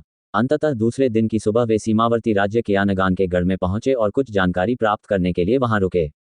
उन्हें वर्तमान स्थिति का आकलन करना था और एक आकस्मिक योजना बनानी थी। नाश्ता करने के व्यस्त समय में रुद्र बाघ शावक और शांतिपूर्ण साम्राज्य के 5 शाही सलाहकारों को शहर के सबसे अच्छे रेस्तरां में ले गया था। 6 व्यक्ति एक मेज के चारों ओर इकट्ठे हो गए और उस स्थान पर उपलब्ध सर्वोत्तम भोजन का आनंद लेने लगे। दूसरी ओर बाघ का बच्चा स्वादिष्ट महक वाले बारबेक्यू किए हुए गोमांस की एक विशेष प्लेट को बड़े चाव से खा रहा था। संतुष्ट भाव से म्याऊं म्याऊं करते हुए वह एक के बाद एक मांस के टुकड़े निगलता रहा, जबकि सराय के बाकी लोग मेज की ओर अजीब नजरों से देख रहे थे। रुद्र मेज पर बैठ गया और बिना कुछ खाए आसपास हो रही बातचीत सुनने लगा। यानगान साम्राज्य विशेष रूप से मगध साम्राज्य के करीब था, इसलिए रुद्र मगध साम्राज्य की वर्तमान स्थिति के बारे में विवेकपूर्ण पूछताछ करने में सक्षम था। जहां तक भाड़े के सैनिकों द्वारा फैलाई गई सूचना का प्रश्न है, तो उनके द्वारा बताई गई सूचना तेजी से फैलने वाली तथा सत्य में विश्वसनीय होती थी। मगध साम्राज्य खत्म हो गया है। इस समय चारों राज्यों की जनसंख्या मिलाकर 2 मिलियन से अधिक है, जबकि मगध राज्य की जनसंख्या केवल कुछ लाख है। वे इसे कैसे रोक सकते थे? मगध साम्राज्य के पास आसपास के सभी राज्यों की तुलना में सबसे उपजाऊ क्षेत्र है, इसलिए अन्य राज्य लंबे समय से इस पर नजर गड़ाए हुए हैं। अभी मगध साम्राज्य कुछ समय के लिए गढ़ों पर निर्भर है, लेकिन कुछ समय बाद उनकी सेना टूट जाएगी। मैंने सुना है कि मगध साम्राज्य की जनसंख्या मूलतः 60 लाख थी, परंतु अब उनकी संख्या 10 लाख से भी कम रह गई है। अब तक तो राज्य में निश्चित रूप से सैनिकों की भर्ती जोरों पर होगी। केवल 200 मध्य स्तरीय जादुई क्रिस्टल तोपें ही उनका समर्थन कर रही हैं, लेकिन उनके राक्षस कोर की आपूर्ति पहले से ही सबसे कम स्तर पर है। यहाँ तक कि राष्ट्रीय खजाना भी लगभग खाली हो चुका है, इसलिए राज्य की प्रमुख और छोटी शक्तियां राक्षसी कोर की आपूर्ति कर रही हैं। आधे महीने पहले बहुत अधिक इस्तेमाल के कारण 10 तोपें फट गई थीं। मैंने सुना है कि उन्होंने एक गढ़ उड़ा दिया है और हजारों लोगों को मार डाला है। मगध साम्राज्य और 4 संबद्ध राज्यों के बीच अंतर बहुत अधिक है। यदि वे सभी सैनिकों को बुला लें और भाड़े के सैनिकों को नियुक्त कर लें, तो भी उनकी लड़ाकू शक्ति 3 मिलियन से अधिक नहीं होगी। यदि 4 मित्र राष्ट्र चाहें तो उनके पास इस राशि से 3 गुनी से भी अधिक धनराशि है। इसके अलावा मगध साम्राज्य के पास दूसरे पक्ष के मुकाबले आधे विशेषज्ञ भी नहीं हैं। इस बार मगध साम्राज्य का पतन हो जाएगा। मैंने सुना है कि मगध साम्राज्य के 2 स्वर्गीय संत गुरुओं की पहले ही मृत्यु हो चुकी है तथा 3 अन्य गंभीर रूप से घायल हो गए हैं। दूसरी ओर 4 संबद्ध राज्यों में एक ही स्वर्ग संत मास्टर मरने के कगार पर है। लेकिन अफवाहों के अनुसार एक दीप्तिमान संत गुरु ने उसे पुनर्तः स्वस्थ कर दिया और अन्य लोगों को भी स्वस्थ कर दिया। इसका अर्थ है कि उन्हें वस्तुतः कोई क्षति नहीं हुई। ये जानकारी सुनने के बाद रुद्र का चेहरा और भी पीला पड़ गया। यद्यपि हालात अभी तक सबसे खराब स्थिति तक नहीं पहुंचे थे, लेकिन सैन्य शक्ति में अंतर के कारण पूरे राज्य के लिए स्थिति निराशाजनक दिख रही थी। आप लोगों को यह नहीं पता होगा, लेकिन 3 दिन पहले मैं यानयान किंगडम से वापस आया हूं। वहां से मैंने मगध साम्राज्य के एक भयानक स्वर्गीय संत गुरु के बारे में अफवाहें सुनी। अकेले ही 6 अन्य स्वर्ग संत मास्टरों के विरुद्ध लड़ते हुए और गंभीर रूप से घायल होते हुए उसने किसी प्रकार की अलौकिक स्वर्ग स्तरीय युद्ध कौशल का प्रयोग करते हुए 2 स्वर्ग संत मास्टरों को मार डाला और अन्य 3 को गंभीर रूप से घायल कर दिया। बचे हुए लोग हिम्मत हार गए और उससे भाग गए। मैंने भी इसके बारे में सुना है। लोग कहते हैं कि मगध साम्राज्य में भी वह एक स्वर्गीय संत गुरु थे जिनकी छवि बहुत कम थी। शीर्ष 10 विशेषज्ञों में न गिने जाने तथा उनके अस्तित्व के बारे में और भी कम लोगों को जानकारी होने के कारण ये केवल इतना ही है कि लोगों ने उन पर ध्यान देना शुरू कर दिया है। मुझे लगता है उसका नाम है मलिक। तभी यात्रा से थके हुए एक अन्य सैनिक ने पहले बोलने वाले व्यक्ति से कहा, तो क्या हुआ? मलिक को अपने क्षेत्र के शिखर पर विशेषज्ञ होना चाहिए, अन्यथा वह इतनी ताकत का इस्तेमाल नहीं कर पाता। मैं आपको इससे भी अधिक चौंकाने वाली जानकारी बताता हूँ। 3 दिन पहले की लड़ाई में एक पृथ्वी संत मास्टर सीतापुर साम्राज्य के स्वर्ग संत मास्टरों में से एक को गंभीर रूप से घायल करने में सक्षम था। असंभव, एक पृथ्वी संत मास्टर एक स्वर्ग संत मास्टर के बराबर कैसे हो सकता है?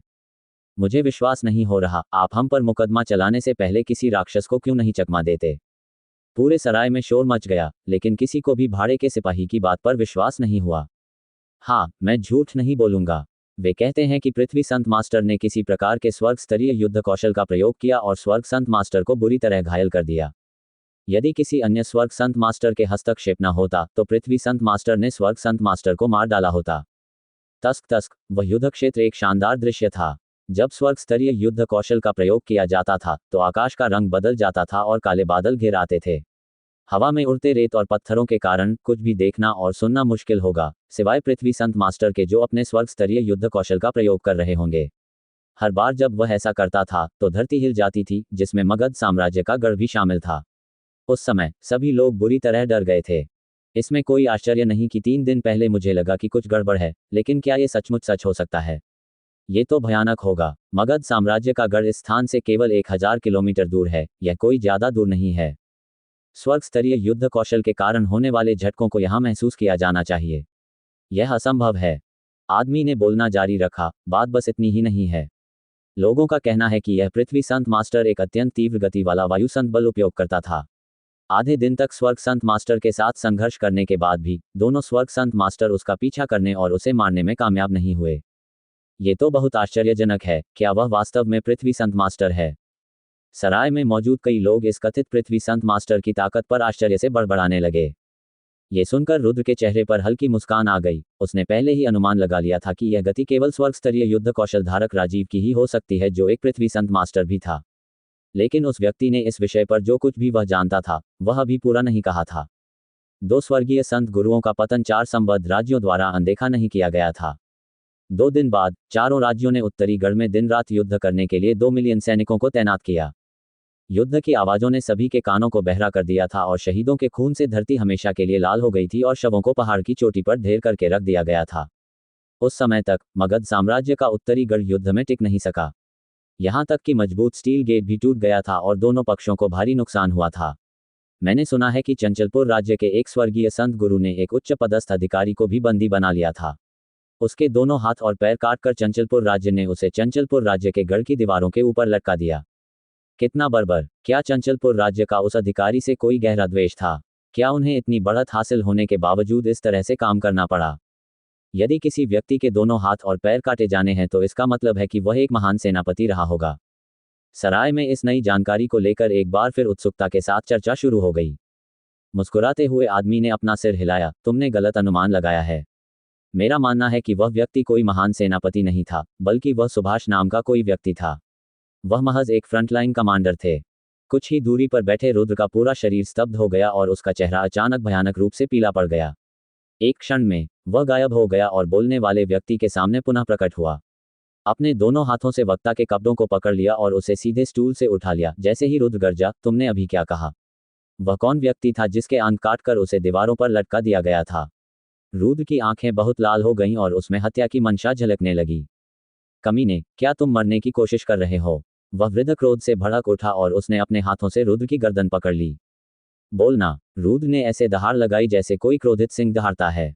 उसकी आवाज से पूरा सराय हिल गया था और उसकी आंखें और भी ठंडी हो गई थीं। उसकी आंखों में चमक एक तीखी तलवार की तरह थी जो उस आदमी की आंखों में घुस सकती थी, जिससे वह इतना भयभीत हो जाता था कि वह सीधे रुद्र की ओर देख भी नहीं पाता था। उसी समय रुद्र के शरीर से अत्यंत भयानक मात्रा में हत्या की भावना निकल रही थी, जिससे सराय में मौजूद सभी लोगों को ऐसा महसूस हो रहा था जैसे उन्हें बर्फीले ठंडे पानी के एक बड़े बर्तन में गिरा दिया गया हो, जिससे उनकी हड्डियां तक ठंडी हो गई हों। पहले शोरगुल से भरी सराय तुरंत शांत हो गई। सभी की आंखें क्रोध से भरे रुद्र की ओर मुड़ गईं और उनके शरीर भय से कांपने लगे। उनमें से किसी ने भी हिलने की हिम्मत नहीं की थी, क्योंकि उस युवक की आभा से वे सभी उसके भीतर एक भयानक शक्ति का अनुभव कर सकते थे। यहां तक कि जिस आदमी को रुद्र ने पकड़ लिया था, वह भी स्तब्ध होकर चुप हो गया था। बिना कोई दूसरा विस्फोट किए उसका चेहरा पीला पड़ गया और उसका पूरा शरीर बुरी तरह कांपने लगा। रुद्र की मारक आभा ने पूरे स्थान को ढक लिया था, लेकिन इसका सबसे अधिक प्रभाव उस पर पड़ा था। आभा के कारण आदमी को लगा कि वह सांस लेने में असमर्थ है और धीरे धीरे दम घुटने से उसकी मौत हो रही है। डी, नहीं, मुझे मत मारो। क्या डी, क्या आप जानना चाहते थे? मैं पहले ही सब कुछ कह चुका हूं। मुझे पता है। वह आदमी डर के मारे हकलाने लगा। अब तक वह रुद्र को एक भयानक मृत्यु देवता मानने लगा था, जिससे उसकी आत्मा तक कांपने लगी थी। रुद्र की आंखों में क्रूरता बढ़ती गई और वह उस आदमी को खुली रक्तपिपासा से घूरने लगा। दीवार पर लटकाए जाने से पहले किसके हाथ और पैर काटे गए थे? बेहतर होगा कि तुम मुझसे झूठ मत बोलो, वरना मैं तुम्हें कंगाल की मौत मरने दूंगा। अपने अंतिम वाक्य के साथ ही रुद्र के शब्द एक आदिम गड़गड़ाहट में बदल गए थे, जो उसकी रक्तवर्ण आंखों के साथ मिलकर भयावह हो गए थे। मैंने कहा था, वह व्यक्ति था सेन। सुभाष, वह एक स्वर्ग द्वारा कब्जा कर लिया गया था। चंचलपुर राज्य में स्वर्ग संत मास्टर चारों अंक कटे हुए थे।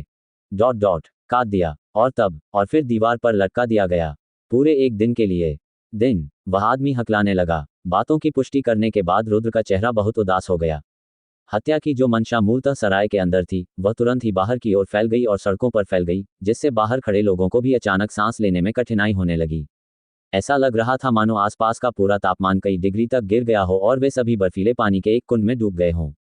उन पर इसका प्रभाव इतना अधिक था कि उनकी आत्मा तक हिल गई। पांचों शाही सलाहकारों ने एक दूसरे को हैरानी से देखा। उन्होंने इससे पहले रुद्र के मुंह से इतनी तीव्र हत्या की मंशा कभी नहीं देखी थी और उन्हें समझ में नहीं आ रहा था कि क्या करें। बड़े भाई, रुद्र की आंखें लाल हो गईं, मानो उनमें खून जमा होने लगा हो। गुर्राहट के साथ उसने उस आदमी को एक तरफ फेंक दिया और तुरंत ही सराय से बाहर उड़ गया, तथा विश्व के वायु तत्व ने उसकी गति को बढ़ा दिया। जैसे ही वह आकाश में उड़ा, उसके शरीर के चारों ओर एक नीले रंग की चमक प्रकट हुई और सीधे आगे की ओर बढ़ी, तथा फिर पूरी तरह से दृष्टि से ओझल हो गई। शाही रक्षक, पांचों शाही सलाहकार चिल्ला उठे। हर कोई गंभीर चेहरे के साथ अपनी कुर्सियों से भाग गया। पिछले व्यक्ति ने जो कहा, उस पर रुद्र की प्रतिक्रिया देखकर उनमें से हर कोई अनुमान लगा सकता था कि रुद्र और उस व्यक्ति के बीच, जिसके सभी अंक काट दिए गए थे, कोई संबंध था। तुम पांचों मगध साम्राज्य को 4 सहयोगी राज्यों से लड़ने में मदद करो। सेन कबीले से सभी की रक्षा करो। तुरंत ही पांचों लोगों को रुद्र की ठंडी आवाज सुनाई देने लगी जो उन्हें पुकार रही थी। रुद्र की घोषणा सुनकर वे अवाक रह गए। एक दूसरे की ओर असहाय दृष्टि से देखते हुए वेदा बोला, तो फिर चलो मगध राज्य चलें। रुद्र के अचानक चले जाने से बाघ का बच्चा घायल हो गया। मेज पर रखे बारबेक्यू किए हुए गोमांस को खाने में असमर्थ बाघ शावक तुरंत मेज से नीचे कूद गया और दरवाजे की ओर तेजी से भाग गया। वह हताश होकर चिल्लाने लगा और उसकी दोनों आंखों से आंसू बहने लगे। ये दृश्य ऐसा था जैसे कोई माँ अपने बच्चे को छोड़ गई हो, जिससे देखने वाले हर व्यक्ति को असहनीय दया की अनुभूति हुई। बाघ शावक की दयनीय स्थिति देखकर 5 शाही सलाहकारों ने परेशान भाव से देखा। उसके पास जाकर वेदा ने बाघ के बच्चे को अपनी छाती से लपेट लिया और फिर दूसरों की ओर देखते हुए बोला, चलो चलें। सराय से बाहर निकलने के बाद पांचों शाही सलाहकार आकाश में उड़ गए, जिससे सराय के बाकी लोग अवाक रह गए। रुद्र हवा की एक परत में लिपटा हुआ था, जिसके कारण उसका शरीर इतनी तेजी से उड़ रहा था कि उसे दिन में भी आसानी से देखा जा सकता था। इस समय उसकी यात्रा की गति अपने उच्चतम स्तर पर पहुंच गई थी, क्योंकि वह चंचलपुर राज्य के गढ़ की ओर उड़ रहा था। रुद्र के मन में अपने सबसे बड़े भाई सुभाष का ख्याल आया। ऐसा भाई एक अविस्मरणीय व्यक्ति था। यद्यपि पवित्र प्रकाश अकादमी में रुद्र ने सुभाष की कोई मदद नहीं की थी, फिर भी उसके सबसे बड़े भाई ने जब भी संभव हुआ उसकी मदद की थी। यह इस बात का प्रमाण था कि सुभाष को उनका कितना ख्याल था। अपने पिता, माता और दूसरी बहन रानी के अलावा सुभाष उनके लिए चौथे महत्वपूर्ण व्यक्ति थे। यद्यपि रुद्र कई वर्षों तक यात्रा करने के लिए अपना घर छोड़ चुका था, फिर भी अंत में वह रुद्र ही था। उसके व्यक्तित्व में कोई परिवर्तन नहीं आया था और जिन लोगों की वह परवाह करता था वे अब भी उसके सबसे करीबी थे। बड़े भाई, तुम्हें कुछ नहीं हो सकता। मैं, रुद्र, प्रतिज्ञा करता हूं कि यदि चंचलपुर राज्य का एक बाल भी बांका हुआ तो मैं उसे नष्ट कर दूंगा। मैं चारों राज्यों को भेंट चढ़ा दूंगा। आगे की ओर उड़ते हुए रुद्र की आंखों में रक्त पिपासा और हत्या की तीव्र इच्छा झलक रही थी। मगध साम्राज्य के चारों ओर 6 राज्य थे। क्यानगान साम्राज्य, चंचलपुर साम्राज्य और मगध साम्राज्य एक दूसरे से त्रिभुज की तरह जुड़े हुए थे। उन्होंने क्यानगान साम्राज्य के गढ़ को पार किया और चंचलपुर साम्राज्य के गढ़ की ओर 3000 किलोमीटर की उड़ान भरी। कुछ ही दूरी पर रुद्र को चंचलपुर राज्य का गढ़ दिखाई दे रहा था। 80 मीटर ऊंची गढ़ी की दीवारों पर पत्थर के चेहरे वाले असंख्य सैनिक खड़े थे। गढ़ के भीतर लगभग 2 मिलियन सैनिक तैनात थे और आसमान से देखने पर ऐसा लग रहा था कि पूरे मैदान में तंबू कंबल की तरह फैले हुए थे। वहां बहुत सारे सैनिक भी थे जो अपने कवच पहने हुए गढ़ के चारों ओर गश्त कर रहे थे। उत्तरी मगध साम्राज्य के गढ़ के बाहर पहले से ही 1 लाख सैनिक एकत्र हो चुके थे। हालांकि पूर्ण आक्रमण के लिए तैयार सैनिकों की यह संख्या बहुत बड़ी थी, फिर भी आवश्यकता पड़ने पर 2 मिलियन सैनिक रिजर्व के रूप में बचे हुए थे। चंचलपुर राज्य से कई किलोमीटर दूर हवा में तैरता हुआ, उसकी आंखों में दुख था और उसका शरीर हिंसक रूप से कांपने लगा था। मात्र 15 किलोमीटर दूर एक अंगहीन और रक्तरंजित शव गढ़ की दीवारों से बंधा हुआ देखा जा सकता था। उसके कपड़े खून से लाल हो गए थे और उसके शरीर को बांधने वाली रस्सी के साथ साथ उसके बाल भी चिकने लाल हो गए थे। 1 दर्जन किलोमीटर से अधिक दूर होने के बावजूद रुद्र की सर्वव्यापी क्षमता उसे ये देखने के लिए पर्याप्त थी। इतने साल बीत जाने के बावजूद सुभाष अभी भी वैसा ही दिखता था जैसा रुद्र के जाने के समय दिखता था। अब फर्क सिर्फ इतना था कि उसका चेहरा कागज की तरह पीला पड़ गया था और उसकी आंखें बंद थीं। वह जीवित था या नहीं, रुद्र को नहीं पता था। सुभाष को कितना हताश देखकर रुद्र की आंखें क्रोध और रक्तपिपासा से फैलने लगीं। उसकी उड़ती हुई आकृति और भी अधिक हिंसक रूप से कांपने लगी। ऐसा लग रहा था जैसे वह किसी भी क्षण आसमान से नीचे गिर जाएगी। अतीत में रुद्र ने कई बार मन ही मन इच्छा की थी कि काश वह अपने परिवार के सदस्यों को एक बार फिर देख पाता। उस समय इससे आशा और खुशी मिली होगी। अतीत में उन्होंने पवित्र प्रकाश अकादमी में लौटने और अपने बड़े भाई को अपनी ताकत दिखाने के बारे में भी सोचा था। उन्होंने कभी कल्पना भी नहीं की थी कि अपने वतन और परिवार के पास विजयी वापसी पर उन्हें इतनी हृदय विदारक त्रासदी का सामना करना पड़ेगा जिसे वे सहन नहीं कर सकेंगे। बड़े भाई, रुद्र दुख से चिल्लाया, इससे पहले कि उसकी आंखें लाल हो जाएं और हत्या की भावना एक ही लहर में बादल की तरह बाहर की ओर उमड़ने लगे। इससे पहले कि रुद्र तुरंत गढ़ की दीवारों की ओर उड़ता, उसके चारों ओर की हवा का रंग नीला हो गया। गढ़ पर निगरानी रख रहे 2 लाख पहरेदार आश्चर्य से कांप उठे। तंबू के अंदर मौजूद सभी सैनिक तुरंत बाहर निकल आए और रुद्र की ओर आते हुए देखने लगे। Bang bang bang bang bang. गढ़ के भीतर से कई ढोलों की आवाजें सुनी जा सकती थीं, जो ये संकेत दे रही थीं कि दुश्मन आक्रमण कर रहा है और पूरे गढ़ को तैयार रहना चाहिए। शहर की दीवार के ऊपर पास की एक इमारत से एक बख्तरबंद अधेड़ व्यक्ति बाहर आया। रुद्र की उड़ती हुई आकृति को देखकर उसका चेहरा क्षण भर के लिए सफेद पड़ गया। फिर उसने आदेश दिया, बाण छोड़ो। आदेश मिलते ही हवा में कई तरह की सनसनाहट की आवाजें सुनी जा सकती थीं, क्योंकि गढ़ से कई बड़े क्रॉसबोर दागे गए थे। जैसे ही रुद्र ने संसार पर नियंत्रण करना शुरू किया, उसकी आंखों में बैंगनी प्रकाश चमक उठा। कई किलोमीटर दूर से उसकी ओर उड़ रहे क्रॉसबोल्टों की गति धीरे धीरे धीमी होने लगी। कुछ ही देर बाद क्रॉसबोल्ट हवा में ही जम गए। ये देखकर वहां मौजूद सैनिकों को बहुत आश्चर्य हुआ। प्रत्येक क्रॉसबोल्ट निलंबित अवस्था में घूमने लगा, इससे पहले कि नीले और बैंगनी रंग की चमक ने उन्हें घेर लिया। अगले ही क्षण वे उस गढ़ की ओर उड़ते हुए वापस आ गए, जिसकी गति पहली गोली लगने के समय से भी अधिक थी। दीवारों से देख रहे सैनिक सदमे में चिल्ला उठे। इससे पहले कि कमांडर कोई और आदेश दे पाता, क्रॉसबोल्ट किले की दीवारों में घुस गए। Bang bang bang bang. विस्फोटों की श्रृंखला के बाद गढ़ की दीवारों में कई छेद हो गए और उनमें से धुएं का गुबार निकलता देखा जा सकता था। कई दुर्भाग्यपूर्ण सैनिकों की छाती में तीर लग गया था तथा कई इमारतों की संरचनात्मक नींव नष्ट हो गई थी। इस समय तक रुद्र सुभाष के पास आ चुका था। बहुत दुख और आंसू के साथ रुद्र ने अपने भाई को पकड़ने वाली रस्सी को काट दिया। बहुत पीड़ा के साथ उन्होंने सुभाष को अपनी छाती से लगा लिया। बड़े भाई, सुभाष को बेहोश देखकर रुद्र ने एक बार फिर दुखी होकर पुकारा। अपने सबसे बड़े भाई के शारीरिक रूप से अपंग होने के कारण रुद्र किसी भी तरह से इसे स्वीकार नहीं कर पाता। उन्होंने भाड़े के सैनिकों की सभा के दौरान गुफा से लाई गई रेडिएंट स्पिरिट गोलियों में से एक को जल्दी से निकाला और सुभाष को उसकी जान बचाने के लिए जबरदस्ती वह गोली खिला दी। उसका सबसे बड़ा भाई अभी जीवित था, लेकिन खून की कमी के कारण वह मुश्किल से जिंदा बचा था। अपनी अंतरिक्ष अंगूठी से एक मणि निकालकर सेना के कमांडर ने दीवारों से नीचे कूदने से पहले तुरंत उसे कुचल दिया। पृथ्वी संत मास्टर के रूप में अपनी ताकत के साथ उसके पास स्वर्ग संत मास्टर के खिलाफ कोई मौका नहीं था, इसलिए उसके जीवन को बचाने का एकमात्र मौका भागना था। गोली दागो, उसे गोली मार दो। रुद्र पर धनुष चलाने से पहले कई सैनिक चिल्लाने लगे। एक एक करके लोहे के क्रॉसबोल्ट रुद्र पर पतंगों की तरह आग बरसाने लगे और पूरे आकाश को लोहे से ढक दिया। लेकिन रुद्र का गुस्सा पहले ही चरम पर पहुंच चुका था। इस क्षण में उसकी आंखों में एक खतरनाक नीला और बैंगनी रंग चमक उठा था, इससे पहले कि उसकी मानसिक शक्ति ने उसके आसपास के पूरे क्षेत्र को घेर लिया। क्रॉसबोल्ट उसके शरीर के और करीब नहीं पहुंच सके और हवा में ही जम गए। धीरे धीरे पीछे मुड़कर वे सैनिकों की ओर तेजी से बढ़े, उनकी नीली और बैंगनी रोशनी उनकी गति को बढ़ा रही थी। जब सैनिक जमीन पर गिर पड़े तो करुण क्रंदन की आवाजें सुनी जा सकती थीं। नीले और बैंगनी रंग की तलवार क्यूई ने क्रॉसबोल्ट को मजबूत कर दिया था, जिससे किसी भी सैनिक के पास खुद का बचाव करने का कोई रास्ता नहीं था। रुद्र ने अपने मन से क्रॉसबोल्टों को नियंत्रित करना जारी रखा तथा अपनी दृष्टि में आने वाले प्रत्येक सैनिक का वध कर दिया। कुछ ही क्षणों में गढ़ में तैनात कई लाख सैनिकों का नरसंहार कर दिया गया। इसके बाद क्रॉसबोल्ट के चारों ओर स्थित नीले और बैंगनी रंग की तलवार क्यूई रुद्र के सामने एकत्रित होने लगी और 10 मीटर लंबी तलवार का रूप ले लिया। रुद्र ने तुरंत उसे पकड़कर गढ़ की ओर फेंका। टकराना। एक बड़े विस्फोट की आवाज के बाद क्रॉसबोल्ट से बनी विशाल तलवार गढ़ की दीवारों से टकराई। जादुई क्रिस्टल तोप के विस्फोटों का प्रतिरोध करने में सक्षम कठोर इस्पात के बावजूद मजबूत तलवार के प्रहार से किले की दीवारें आसानी से टोफू की तरह ढह गईं। जैसे ही धूल हटी, 30 मीटर व्यास का एक छेद दिखाई देने लगा। ये दृश्य देखकर बचे हुए लोग भय से उस छेद की ओर देखने लगे, फिर सभी लोग गिरते हुए मलबे से बचने और भागने के हर संभव प्रयास में भागने लगे। रुद्र की आंखें नीले और बैंगनी प्रकाश से और भी अधिक क्रूर हो गईं। आज मैं इस गढ़ को ध्वस्त कर दूंगा। मैं रुद्र चंचलपुर राज्य को भारी कीमत चुकाने पर मजबूर करूंगा। प्रत्येक शब्द का उच्चारण शक्तिशाली धमाके के साथ किया गया था, जिस पर उसकी घृणा की छाप स्पष्ट थी। उसकी हत्या की मंशा तेजी से पूरे क्षेत्र में फैल गई और तापमान कई डिग्री तक कम हो गया। टकराना। एक और विस्फोट की आवाज सुनी जा सकती थी, जब अनगिनत क्रॉसबोल्ट जमीन पर गिरे और उसे नष्ट कर दिया। क्रॉसबोल्टों की एक और बौछार गढ़ की दीवारों पर गिरी, जिससे 30 व्यास का एक और छेद बन गया। अचानक एक सीटी जैसी आवाज सुनाई दी और हवा में एक तीव्र आभा भर गई। अगले ही क्षण 4 आकृतियां तेज गति से हवा में उड़ती हुई दिखाई दी।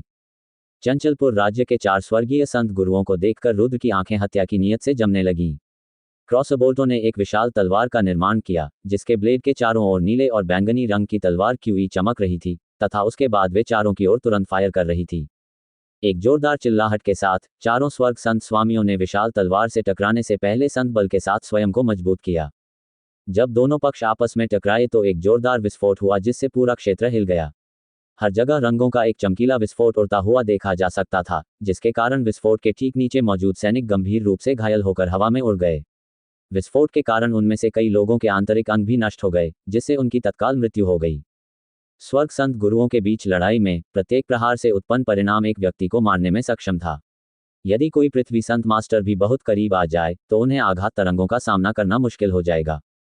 इस धमाके की तरंग ने गढ़ के भीतर 300 मीटर व्यास तक हलचल पैदा कर दी, जिससे कई सैनिक विस्फोट के नीचे दब गए और दीवारों को भी गंभीर क्षति पहुंची, जो हिलने लगी। 5 स्वर्ग संत मास्टरों के बीच लड़ाई बहुत तीव्र थी। यहां तक कि रुद्र के हाथ में मौजूद 10 मीटर लंबी विशालकाय तलवार भी चंचलपुर राज्य के 4 स्वर्गीय संत गुरुओं के सामने बिखर गई। अगले ही पल, जब शॉक वेव शांत हो गई, रुद्र ने सुभाष के शरीर को एक बुलबुले में लपेट दिया, जिससे वह हवा में तैरने लगा।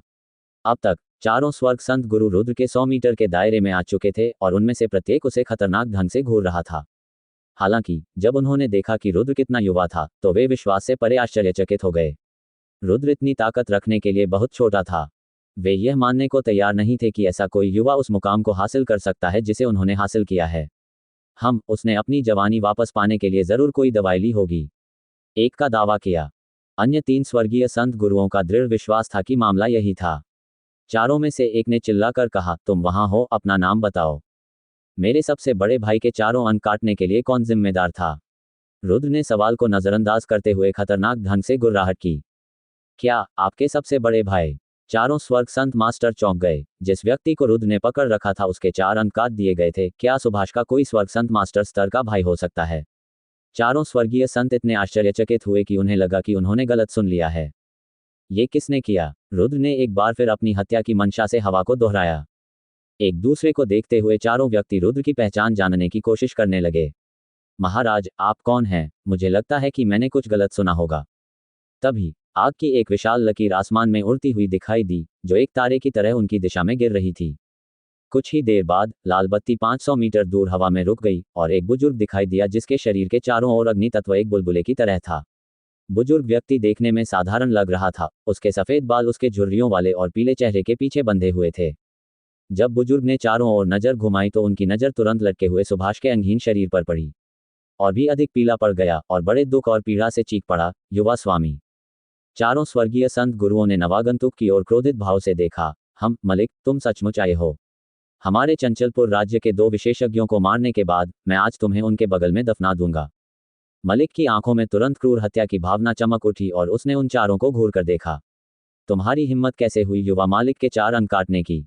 तो फिर बहुत अच्छे, इस बूढ़े को अपने साथ जाने दो, चाहे मेरी जान ही क्यों न चली जाए, मैं तुम सबको मरते हुए देखूंगा। हम, कितना घटिया, यहाँ तक कि घायल होने पर भी आप ऐसे शब्द बोल सकते हैं। स्वर्ग के एक संत गुरु ने घृणा से नाक बांध सिकोड़ी। अपने हाथों को मोड़कर और पीछे झुककर वह बोला, वरिष्ठ मोहित, कृपया अपना परिचय दीजिए। उनकी आवाज इस तरह से बोली जाती थी कि वह दूर से सुनी जा सकती थी। शीघ्र ही एक सफेद वस्त्रधारी बुजुर्ग को 4 स्वर्गीय संत गुरुओं की ओर उड़ते हुए देखा जा सकता था। बुजुर्ग ने अपने बाल सारस की शैली में बांध रखे थे और वह किसी विद्वान की तरह सुसंस्कृत दिख रहे थे। उसकी आभा को देखकर रुद्र को ऐसा लगा जैसे ये कोई आत्मज्ञान प्राप्त व्यक्ति हो। मोहित, मैंने कभी नहीं सोचा था कि तुम अपने कियानगान साम्राज्य को इसमें लाओगे। क्या ये हो सकता है कि आप भी अन्य 4 राज्यों के साथ मिलकर मगध साम्राज्य के विरुद्ध षड्यंत्र रच रहे हों? मलिक का चेहरा अब पत्थर जैसा हो गया था। स्थिति अत्यंत गंभीर हो गई थी। यदि कियानगान साम्राज्य भी इसमें शामिल हो जाता तो इसका अर्थ होता कि मगध साम्राज्य के विरुद्ध 5 राज्य लड़ रहे थे। मलिक को यह भी पता था कि मोहित कियानगान साम्राज्य के शाही वंश का हिस्सा था। वह खेती करने के लिए महल के सबसे गहरे हिस्से में रहते थे और लगभग 400 वर्षों तक वहां रहे थे। 5वें चक्र के स्वर्ग संत मास्टर होने के बावजूद वह 6ठे चक्र के स्वर्ग संत मास्टर बनने के बेहद करीब थे और कियानगान साम्राज्य में सबसे मजबूत व्यक्ति भी थे। मोहित ने एक पल के लिए मलिक की ओर देखा और फिर रुद्र की ओर गहरी नजर से देखा। वह कौन है? चंचलपुर राज्य के 4 स्वर्गीय संत गुरुओं ने अपना सिर हिलाया। हम नहीं जानते कि वह कौन है, लेकिन उसका संबंध मगध राज्य से होना चाहिए। मोहित ने कुछ देर रुद्र को देखा और फिर मुस्कुराते हुए मलिक की ओर मुड़ा। भाई मलिक, हमने 100 सालों से एक दूसरे को नहीं देखा है, लेकिन मैंने नहीं सोचा था कि तुम्हारी ताकत इस हद तक पहुंच जाएगी। कियानगान साम्राज्य इस मामले में शामिल नहीं है। मैं केवल आपके स्वर्गीय स्तरीय युद्ध कौशल की कामना करता हूं। क्या आप मेरा स्वर्ग स्तरीय युद्ध कौशल चाहते हैं? मलिक गुर्राया। ठीक है मलिक भाई, अगर तुम युद्ध कौशल मुझे सौंप दोगे तो मैं इससे पीछे हट जाऊंगा। मोहित हंसा। आप में साहस की कमी नहीं है। जंगली अजगर के 3 रूप मेरे गुरु द्वारा मुझे दी गई विरासत है, फिर भी आप पूछने का साहस करते हैं। क्या तुम्हें मेरे स्वामी की वापसी और अपने कियानगान साम्राज्य के विनाश का डर नहीं है? मलिक ने खतरनाक ढंग से कहा। मोहित के चेहरे पर एक क्षण के लिए भय की लकीरें उभरी, फिर वह मुस्कुराया। मलिक, तुम अभी भी अपने मालिक के बारे में सोच रहे हो जो दर्जनों वर्षों से खोया हुआ है। आप सही कह रहे हैं कि पैट्रियार्क सेन की ताकत सचमुच अद्भुत है और उसका कोई मुकाबला नहीं है। लेकिन आप भूल गए हैं, वह कई वर्षों से खोया हुआ है। उनकी उम्र 900 वर्ष हो चुकी है और निश्चित रूप से वे अपने जीवन के अंतिम चरण में पहुंच चुके हैं। ये तथ्य कि उनसे कोई जानकारी नहीं मिली है, ये साबित करने के लिए पर्याप्त है कि वह मर चुके हैं। मेरे गुरु स्वर्ग में भी एक प्रतिभाशाली व्यक्ति थे और उनकी कोई बराबरी नहीं थी। आखिर दुनिया का कौन सा रहस्य उसे रोक सकता है? जब वह वापस आएगा तो वह आपके कियानगान साम्राज्य को नष्ट कर देगा। मोहित ने व्यंग्यात्मक लहजे में कहा। मलिक, मैं मोहित आसानी से डरने वाला व्यक्ति नहीं हूं। मैंने वचन दिया है, यदि आप मुझे स्वर्ग स्तरीय युद्ध कौशल सौंप देंगे तो मैं चला जाऊंगा। यह मत सोचो कि इस बूढ़े आदमी के घायल हो जाने से तुम भी बच नहीं पाओगे। मलिक के भीतर ऊर्जा का एक उफान उमड़ने लगा। घायल अवस्था में होने के बावजूद उनका सिर युद्ध के डर के बिना ऊंचा उठा हुआ था।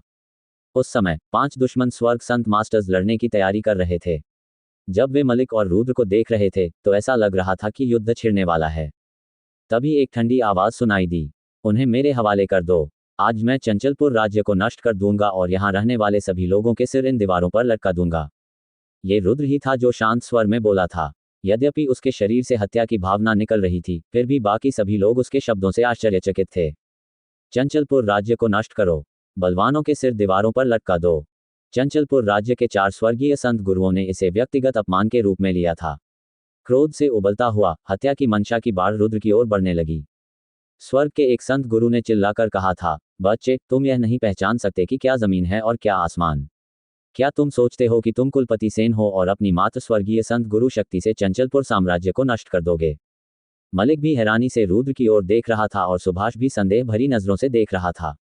उसे इस बात का कोई अंदाजा नहीं था कि इन दोनों के बीच ऐसा क्या संबंध था कि रुद्र अपनी जान जोखिम में डालने और इन स्वर्गीय संत गुरुओं से लड़ने के लिए तैयार हो गया। मलिक ने उस युवक, जो कि रुद्र था, को संदेह की दृष्टि से देखना शुरू कर दिया। उसे ऐसा महसूस हुआ जैसे दोनों पहले भी मिल चुके हों, लेकिन उसे यह नहीं पता था कि वह ऐसे युवक से पहले कहाँ मिल सकता था।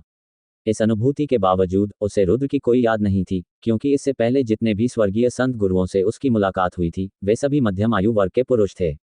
इसके साथ ही रुद्र ने सुभाष को मलिक की ओर भेजने से पहले उसके चारों ओर के बुलबुले को एक और वायु तत्व बुलबुले से मजबूत कर दिया। अग्नि तत्व की प्रचंड ज्वाला पहले ही कुछ शांत हो चुकी थी, मानो मलिक को सुभाष को चोट पहुंचाने का डर था। धीरे से उसे पकड़ते हुए बुजुर्ग की नजरों में नरमी आ गई। युवा स्वामी, ये सब मेरी गलती है। बोलते समय मलिक के होंठ कांपने लगे। अपने स्वर्ग स्तरीय युद्ध कौशल का उपयोग करके 2 स्वर्ग संत मास्टरों को मारने के बाद चंचलपुर साम्राज्य ने सुभाष से बदला ले लिया था। सुभाष की इस वर्तमान स्थिति से मलिक को मानसिक रूप से बहुत ठेस पहुंची है। सुभाष उनकी देखरेख में बड़े हुए थे और यद्यपि उनके बीच स्वामी और दास का रिश्ता था, फिर भी एक दूसरे के प्रति उनकी भावनाएं एक परिवार कहलाने के करीब थीं। सुभाष को अपन के रूप में देखना मलिक को पता नहीं था कि राठौर सेन इसे किस तरह लेंगे। अपनी भावनाओं को दबाते हुए मलिक ने रुद्र की ओर देखा और ईमानदारी से बोला, मैं सर का नाम नहीं जानता, लेकिन भविष्य में हमारा सेन वंश सर को उनकी दयालुता के लिए अवश्य धन्यवाद देगा। रुद्र के मुंह से एक शब्द भी नहीं निकला। मलिक के शब्दों ने उसे बहुत खुश कर दिया था, लेकिन सुभाष की वर्तमान स्थिति ने उसे कोई खुशी महसूस नहीं करने दी थी। उसकी भावनाओं पर इतना गहरा आघात लगा था कि वह अब और बात करने में भी असमर्थ था। पीछे मुड़कर 5 स्वर्गीय संत गुरुओं की ओर देखते हुए वह लड़ने की मुद्रा में आ गया। क्यानगान साम्राज्य, क्या तुम लोग वास्तव में हस्तक्षेप करना चाहते हो? अभी भी पीछे हटने का मौका है। लेकिन मोहित रुद्र के व्यवहार से पूरी तरह अप्रभावित था। ये बुरा आदमी केवल स्वर्ग स्तरीय युद्ध कौशल की इच्छा रखता है। यदि मैं इसे पकड़ सकता हूं तो इससे कोई फर्क नहीं पड़ता कि मैं हस्तक्षेप करता हूं। मगध साम्राज्य पहले से ही किसी भी तरह से पतन के कगार पर है। अच्छा, तो आज मैं तुम्हारे क्यानगान साम्राज्य को भी खत्म कर दूंगा। कितना घमंडी हो तुम खुद को क्या समझते हो? आप न केवल चंचलपुर साम्राज्य को नष्ट करना चाहते थे, बल्कि मेरे क्यानगान साम्राज्य को भी नष्ट करना चाहते थे। मोहित ने डांटा, मानो इन शब्दों से उसका अपमान हुआ हो। रुद्र चुप हो गया और लड़ने के इरादे से आग उगलने लगा। उसकी आंखें पहले से ही नीले और बैंगनी रंग की चमक से चमक रही थीं, जिससे एक रहस्यमय दृश्य उत्पन्न हो रहा था जो किसी को भी चौंका सकता था। अपना दाहिना हाथ बढ़ाते हुए गढ़ से गिरा हुआ मलबा ऊपर तैरने लगा और फिर नीली और बैंगनी चमक के साथ 5 लोगों की ओर गिरने लगा।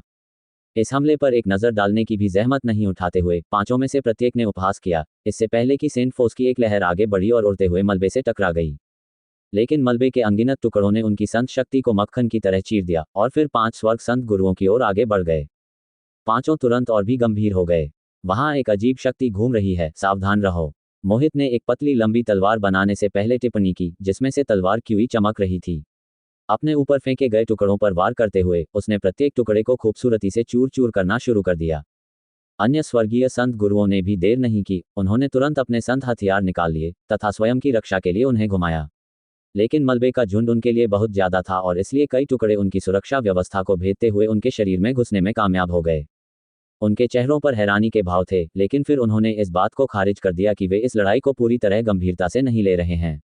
अपनी सुरक्षा के लिए अपनी संत शक्ति का प्रयोग करो, स्वर्ग के एक संत गुरु ने रोते हुए कहा, इससे पहले कि संत बल के एक रंगीन झुंड ने उसके शरीर को ढक लिया।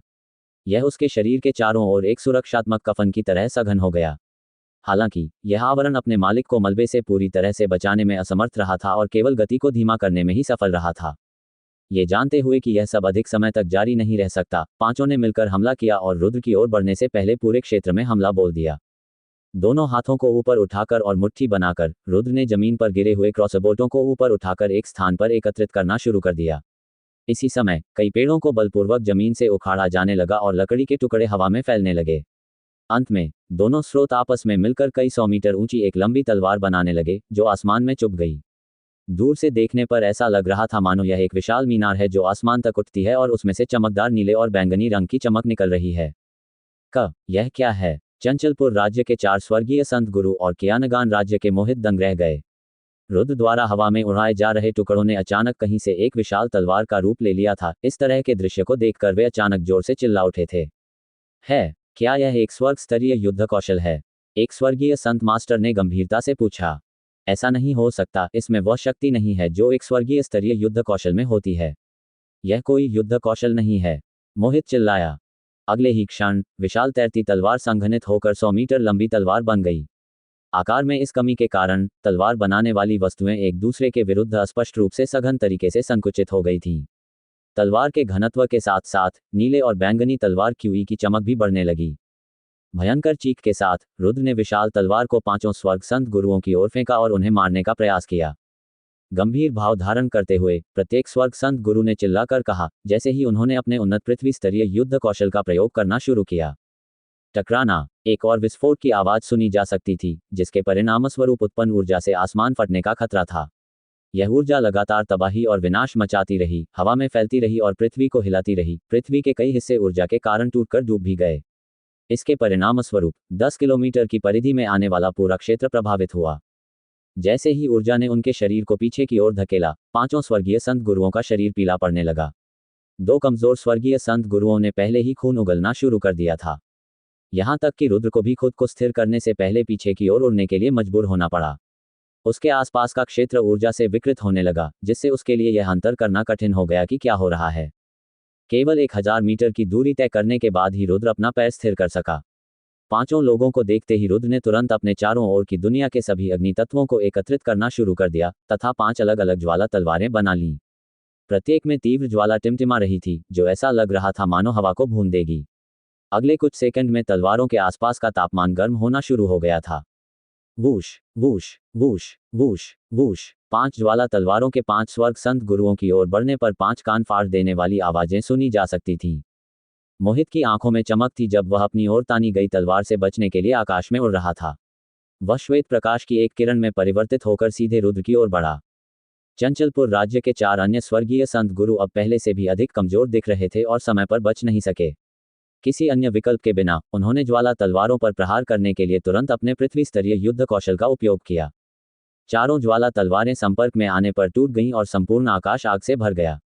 उसी समय अचानक विस्तार के कारण 4 स्वर्ग संत मास्टर पूरी तरह से इसके भीतर डूब गए। कुछ ही देर बाद 4 फटेहाल आकृतियां आग से उड़ती हुई बाहर आईं। प्रत्येक के शरीर पर संत बल की एक परत थी जो किसी भी गंभीर घाव को रोकने के लिए उनके शरीर की रक्षा कर रही थी, लेकिन 2 सबसे कमजोर स्वर्ग संत मास्टरों के शरीर के कई हिस्से जले हुए दिख रहे थे और उनके कपड़े पहले से ही जल चुके थे। सब उड़ा दो, आखिर वह इतना ताकतवर कैसे है?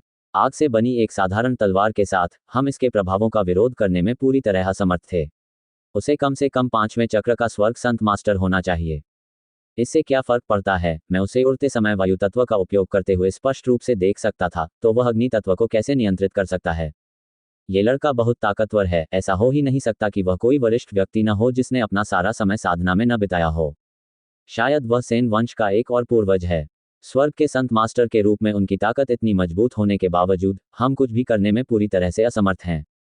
अब चारों स्वर्ग संत गुरु रुद्र की शक्ति के प्रदर्शन से पूरी तरह भयभीत हो गए। उन चारों और मोहित के संयुक्त हमले से रुद्र को अभी तक कोई असुविधा नहीं हुई थी। अपनी मृत्यु स्वीकार करो, मोहित चिल्लाया जब वह सामने से रुद्र के पास पहुंचा और अपनी तलवार उसकी भौहों में घोंपने को तैयार हुआ। एक ठंडी मुस्कान के साथ रुद्र ने अपने दाहिने हाथ में शुद्ध नीले और बैंगनी तलवार क्यूई का एक ब्लेड बनाया और मोहित पर वार किया, इससे पहले कि वह पहले हमला कर सके। नीले और बैंगनी रंग की तलवार क्यूई की मूल ऊर्जा बहुत अधिक शुद्ध थी, इसलिए जब मोहित की तलवार उससे संपर्क में आई तो अनिवार्य रूप से उसकी तलवार पर दरार आ गई। अपने सेंट वेपन से क्षति होने पर मोहित को भी भारी क्षति हुई। अपने मुंह से खून थूकते हुए वह पूरी तरह सदमे में अपने हाथ में लिए हथियार को देखने लगा। बिना किसी विलंब के रुद्र ने एक बार फिर तलवार आत्माओं की मूल ऊर्जा से वार किया। बड़ी आसानी से मोहित के शरीर के चारों ओर का सेंट फोर्स सुरक्षात्मक आवरण सीधे भेद दिया गया था, इससे पहले कि रुद्र का प्रहार मोहित के सिर पर होता। ये कौन सी ऊर्जा है? मोहित डर के मारे चिल्लाया और फिर उससे बचने के लिए पीछे की ओर कूद पड़ा। यद्यपि मूल ऊर्जा से निर्मित तलवार मोहित के सिर को छूती हुई निकल गई थी और उसे अपनी जान बचाकर भागने में मदद मिली थी, लेकिन तलवार के प्रहार से उसका पूरा बायां हाथ कट गया था। मोहित खून थूकते हुए जमीन पर गिरने लगा और बेहद कमजोर दिखने लगा। दर्द की कराह को दबाते हुए मोहित एक बार फिर 1000 मीटर ऊपर हवा में उठा और रुद्र के हाथ में ब्लेड को घूरने लगा। आखिर वह ऊर्जा क्या है? इसके बल से मेरा संत हथियार क्षतिग्रस्त हो गया था। अंधेरे में घूरते हुए रुद्र ने मोहित का पीछा करने से पहले उसे मारने की अपनी मंशा का इस्तेमाल करना शुरू कर दिया। रुद्र को आते देख मोहित चौंक गया। उसके एक ही हमले ने उसके संत हथियार और उसकी लड़ाकू भावना को क्षतिग्रस्त कर दिया था। बिना देर किए वह तुरंत पलटा और भागने लगा। रुद्र ने भागते हुए मोहित को ठंडी मुस्कान से देखा और उसे आवाज लगाई, मैं आज तुम्हारी जान बख्श दूंगा। एक और दिन आप व्यक्तिगत रूप से कियानगान साम्राज्य के विनाश के गवाह बनेंगे। इस मामले में हस्तक्षेप करने की अपनी मूर्खता का तुम्हें एहसास हो। ये सुनकर मोहित का शरीर कांपने लगा। पहले तो उसने सोचा था कि रुद्र उसकी नजरों से ओझल है, लेकिन अब वह रुद्र की ताकत से पूरी तरह परिचित था और उसे उसकी बात मानने की क्षमता पर कोई संदेह नहीं था। किसी राज्य को नष्ट करने के लिए यह आवश्यक नहीं था कि उसके निवासियों का वध कर दिया जाए। यदि राज्य के सभी सबसे शक्तिशाली सदस्य मारे जाएं तो राज्य केवल नाम का ही रह जाएगा। यदि रुद्र इतना शक्तिशाली होता कि वह अकेले ही 5 स्वर्ग संत गुरुओं के विरुद्ध जाकर जीत सकता, तो भले ही कियानगान साम्राज्य सभी स्वर्ग संत गुरुओं को एक साथ इकट्ठा कर ले, फिर भी उनके पास जीतने का अच्छा मौका नहीं होता। इस क्षण मोहित का हृदय पश्चाताप से भर गया। यदि उसे पहले से रुद्र की ताकत का पता होता तो वह इस मामले से पूरी तरह दूर रहता। इसका कियानगान साम्राज्य से कोई लेना देना नहीं है। अगर तुम्हें कोई शिकायत है तो मेरे पीछे आओ और निर्दोषों को इसमें शामिल मत करो। मोहित ने भागते समय उसे पीछे से आवाज लगाई। मलिक उस युवा लड़के को देखकर आश्चर्यचकित रह गया जो कि रुद्र था। वहां एक बार फिर से अपनापन का एहसास हुआ, लेकिन उस समय मलिक को सिर्फ सदमा ही महसूस हुआ। हालांकि चंचलपुर राज्य के 4 स्वर्ग संत मास्टर अपेक्षाकृत मजबूत नहीं थे, लेकिन 5वें चक्र के स्वर्ग संत मास्टर बनने के बाद मोहित के खिलाफ लड़ना एक भयानक प्रतिद्वंद्वी था। ये केवल समय की बात थी कि वह 6ठे चक्र का स्वर्ग संत मास्टर बन गया। मलिक को उसके साथ लड़ने का सपना देखने से पहले काफी ऊर्जा की आवश्यकता होगी। उसने कभी सोचा भी नहीं होगा कि उसके सामने खड़ा युवक न केवल मोहित का हाथ काट देगा, बल्कि उसे दुम दबाकर भागने पर भी मजबूर कर देगा।